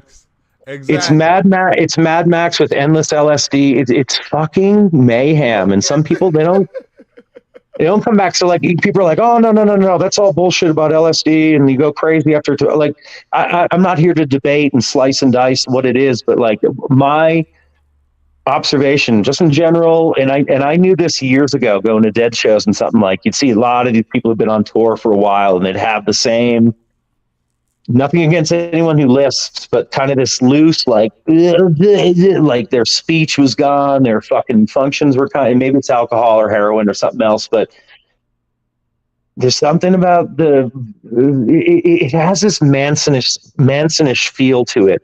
When people start doing a lot of LSD and there's no boundaries and nakedness and just, it's overconsumption on a level that, and it's planned out, it's intentional. So when you add LSD to this, which is the biggest amplifier I've ever come across, it gets a weird, creepy, some people get a weird, creepy Manson feel. Like, when you think of fucking sketchy acid heads, I start to think of people at the end of Burning Man. I'm like, dude, these people are fucking, they lost their fucking. Crazy, because remember when I'm being dead serious. Remember how you were saying how you were dressed, and like right now, I'm looking it up online, and right here it says how fashion at Burning Man has changed over the years. What are they saying now? They just basically saying, dang. They just showing how the fashion has changed. I don't know how or what. But yeah. No, but it's I remember the first time, my first Grateful Dead show back in the day, and like just the first time I came across a beautiful festival girl, just like 15 hula hoops, fucking tight pants, like this like beyond beautiful hippie fucking shit. Like there's a ton of that with like the fittest fucking and men too, whatever you're into. I just happen to be into women. But like, yeah, so I talk about that, but I don't give a shit about men. I'm not going to look at this guy, but like, there's definitely guys, buff dudes or whatever, but like the athleticism, it's very, these festivals, I said the steampunk, maybe that's in the fashion or whatever, but the feel, the feel I get with a lot of these, like I call them festy girls, but people are like really into this Burning Man thing and they're on the silks and the trapeze. It reminds me of McKenna talking about Eros and death and the circus and DMT and the clowns coming out of the car and the anvils and the guy fighting the lion with a chair and a whip and the center stage. And he's like, and then you fucking let your eyes drift to the upper thing and there's the tiny girl in the spangled costume working without nets. Like she falls, she dies. And I don't know if you ever heard him tell this story. He's talking about DMT, but he's like, but you know, the circus is it's a delight. It's a spectacle for kids, and there's popcorn and cotton candy and loud noises and peanuts and elephants and everything else I described. But also on the outskirts is the weird shit. It's the fucking House of Mirrors, the dog-faced boy, the alligator lady, the guy with two heads, the man with three penises. It's fucking weird, like the weird Utrad. I don't know if you ever heard McKenna describe DMT, the circus archetype, but the Burning Man definitely has that archetype to it. And I'm way off topic here, dude. I have no idea what I'm talking about anymore. But so they just a lot of people just go here just to be able to dress up. This seemed like Comic-Con or something. Yeah, it's hard to describe. I mean, for me. Like I went once. The first time I brought a tent. I didn't have any shade. Someone's like, "Oh my god, dude, you didn't bring a pop up, a shade structure, an RV, a fucking AC. Like, you're gonna die out here?" I was like, "Oh no." And some people took me under their wing. And then the next year, I'm like, "Oh, I'm gonna build this hexayurt." I made it out of 1-inch reflective insulation board, and it folds up like a deck of cards, like an accordion, fits on top of my Subaru. Drive it out to the desert and assemble it, and I've got a fucking like palace in the desert and. That was my angle, running around on bikes. Some of the camps, dude. There's a Ferris wheel out there. There's a dodgem slide. There's a skateboard rink, a bowling alley. There's half pipes you can skate. There's you know, like I said, there's free libraries, free clothes, free this, free that, free food, free water. So you're on track with like. Can I just go into a party and just go, you know, no one's going to stop me? Like, no, it's a fucking sound camp and there's a DJ playing. You're going to, you know, go find standing room and get in there. But again, if you went into one of these camps in the middle of the night or whatever, into the residences and just kick someone's tent open, it's not like that. Like, oh, come on in. Fucking great to see you. There's again, and there's plenty of crime out there, without a doubt. It's fucking Nevada, dude. It's like a couple hours from Reno. After they build all these wooden structures, do they just burn them? A lot of them, yeah. They what do they call them? Effigies, wooden effigies. So there's a quite a big burning of art in general. Like some dude, really beautiful sculptures, all sorts of weird shit. But a lot of those get burned. They're built specifically to get burned. At the wooden effigy burn on Thursday or Friday, and then the Burning Man, which is, you'll forgive me, but I don't know, 50, 70 feet tall, 50 tall. It's big. Yeah. And it's like kind of like right in the center of the playa. You can see it the whole week. And the whole, so it's a city. It's the desert. Let me start with that. It's like flat. It's the eye can see, surrounded by mountains. Just like, okay, so we're in the desert. Now what? But when you roll up, the infrastructure is built. There's porta potties that laid down roads. There's signs. There's a theme every year. Rangers, there's police, there's all this shit. But like when you roll in, it's getting built. Like all the camps are showing up and the DJs and the thing, and it builds all week. And then people are bringing in art installations. So like over the week, this thing is just getting louder. It never shuts off. It's 24/7, louder and louder and louder and louder. And then on Saturday, they burn the big man, and it's just nuts. And You would, dude. I'm sorry. The other funny part. I mean, everything. Unfortunately, I saw a lot of penises out there. But like, I saw a dude. I saw a dude running around. You asked me, like, this is after the burn, Sunday morning. I passed out underneath this art installation. I was like, at a fucking sweatshirt over me. It was like 5 a.m, barely sunrise. And these 3 people were running around, and they're called shirt cockers. They just wear a shirt and nothing else, like a triple XL t-shirt. Dudes, no underwear, just sneakers and a t-shirt. He's just running around. I told him that the other day. I said, it's dudes out here that take a shower and put their shirt on before they draws. They're called, there's a whole, put no draws. Yeah, dude, people at their camps will put allowed with like a like you'd have in a 7-Eleven. You walk in the door, like no soliciting or something, no shirt cockers. And yeah, it's weird. Let's go.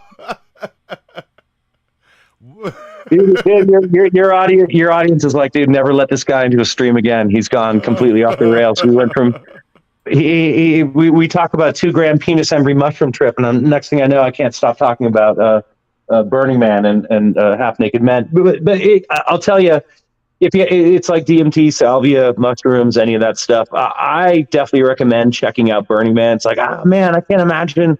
It's just like, I can't imagine someone not having seen the Grateful Dead, although there are people who haven't, and they're like, dude, why would you want to listen to that crap music or whatever? And I'm like, there's a fucking cultural installation. Like, I fucking saw Jerry Garcia fucking all heroined out, like playing. It was nuts in the scene, in the carnival. And there's certain parts of, like, I don't want to call it Americana, but like, dude, there's shit that I fucking miss from the 80s and the 90s.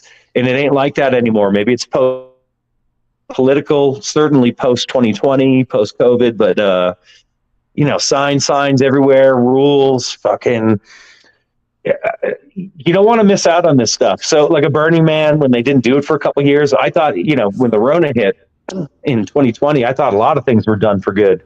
You think they went from being like more dark into like a more colorful? Look what this dude got on, bro. Come on now. I can't even see. I can't even see your screen, man. They be doing too much. No, I mean it's pretty garish. Yeah. What I was saying was, you think it went from being dark to being more colorful? The event? Yeah. Like when I say dark, I'm just like black and white. Like not all these neon colors and stuff.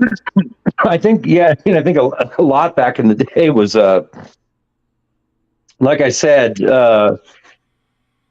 just a feeling of expansiveness and space and no rules and just running around, experiencing something that I'd referenced, casually about the Grateful Dead. Like, one of the greatest experiences I ever had was at 16, telling my mom I was going to go see the Grateful Dead. And she's like, no, you're not. And I'm like, well, I am, whether I'm welcome in this house when I come back, and I, in my mind's eye, sound like this tough guy, like, oh, I'm going anyways.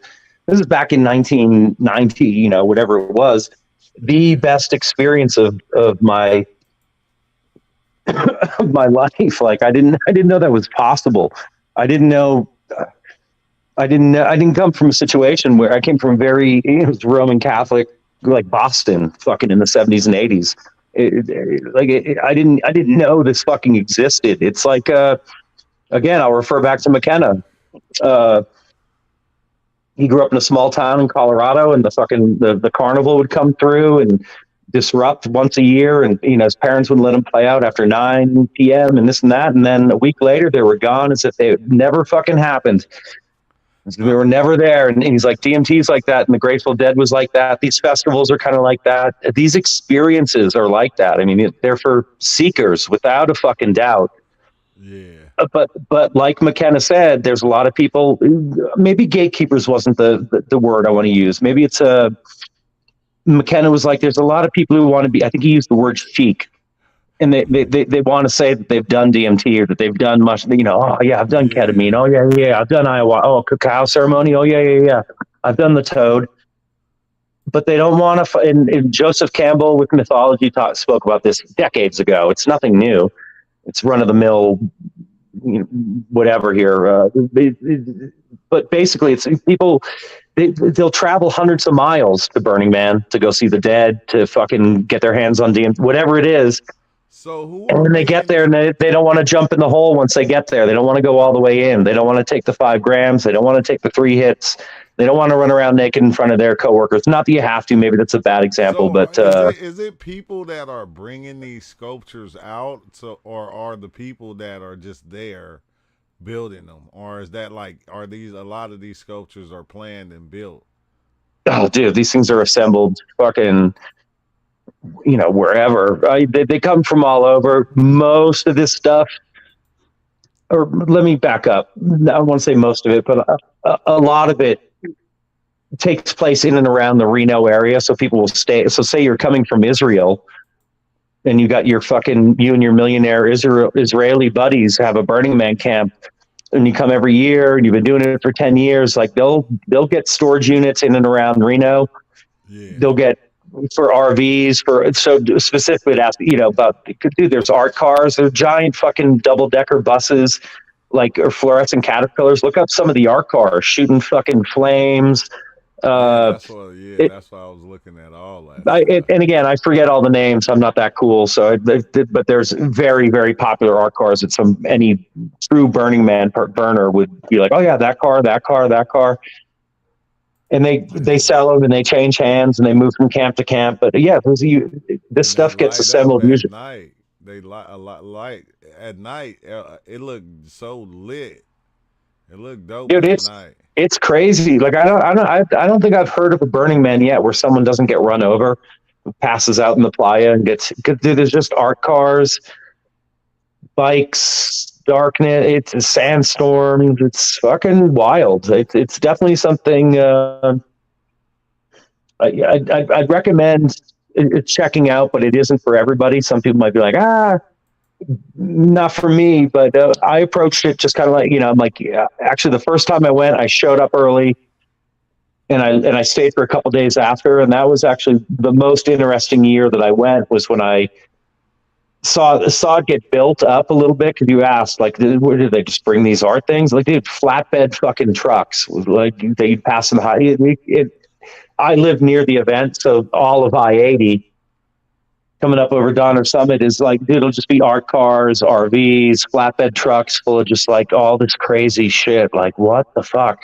And it'll head up to the playa and all get assembled and turned into art. And it's pretty nuts. Like, it does boggle the mind when you're like, you talk to some of these people, like, where are you guys from? They're like, oh, we're from Alabama. And like, you fucking toted this shit out here? Like, and for real, yeah. Oh. They said this time not. It's sad that the tickets gonna start going on sale August 25th, and they gonna end September 2nd. You ain't gonna have to register now.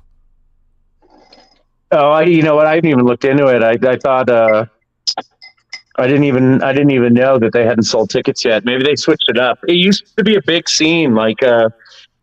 I don't know, back in the day, if we wanted Rolling Stones tickets or something, you'd have to go to Ticketmaster or camp out the night before. Or I guess the modern equivalent would be a new iPhone release where people get into fucking fights at the iPhone store and like camp out the night before. Tickets used to be like that for Burning Man. They'd go in like 30 seconds and then they'd mark them up on the aftermarket. Again, it sounds all fluffy fluff and fun and peace, love, and happiness, and then it's just like, there's a lot of hurdles like anything else in life, but it's certainly worth getting out there. It's certainly worth. It's been a few years since I've been out there, but like I said, like one of these tents, like a Camp Soft Landing. Or Palenque Norte. There was another camp. I saw Paul Stamets talk about mushrooms and what he was doing with bees and something else at like 2 a.m. He spoke from 2 a.m. till 4 a.m. And then I went, somewhere else. I actually, right after that, I went to a holotropic breathing session. And there's been I guess there's been 4 or 5 peak experiences that I could talk about in life in general. That was certainly one of them. A simple breathing exercise led by a group, and it had a breakthrough. It wasn't very DMT, it wasn't tryptamine, but it was definitely a fucking trip and weird. And anyone listening, I'd definitely say go check that shit out too. So that mean if you practice on it more, maybe you'll go further and further. Yeah, I heard one of you guys were talking. I don't know where you were, Joshua Tree, one of your recent videos, but someone was like, you guys are doing the Wim Hof before you guys were doing the vape pen or trying to, or a bunch of. That's what they were doing. Like, do that breathing technique. I think this is an old Stan Groth, like LSD. He was trying to replicate the LSD thing, and Stan Groth was looking for if I'm not mistaken, Stan Groth was the one who really.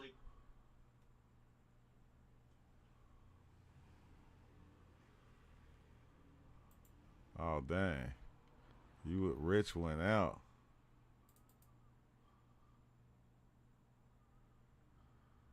You could sit in your tent the whole time. You could run around and go to parties the whole time. You could go listen to lectures. You can go do a holotropic breathing thing. You can go make art with kids with popsicle sticks and some little other thing. Dude, it's a city. There's every. Was it some good food out there? Limited. It is. I'm one of those people. I never get it right. It's hard for me to plan, especially if you're planning on doing partying and doing psychedelics, and dude, it gets super hot. It's hard to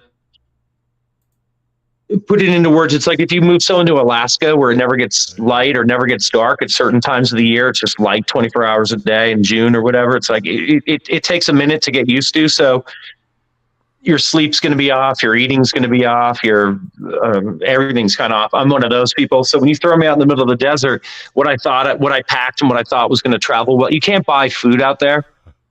You can buy blocks of ice, bags of ice, and coffee in the morning, and that's it. So it's like it's not people out there that's cooking and selling food out no one's there's nothing exchanged. The only thing you buy is your ticket. There's no except for like something super black market, like, oh, hey, I ran out of whatever, you got what, something like that. I don't think that's the place to be searching for that. You want to come pretty strapped with whatever you want to.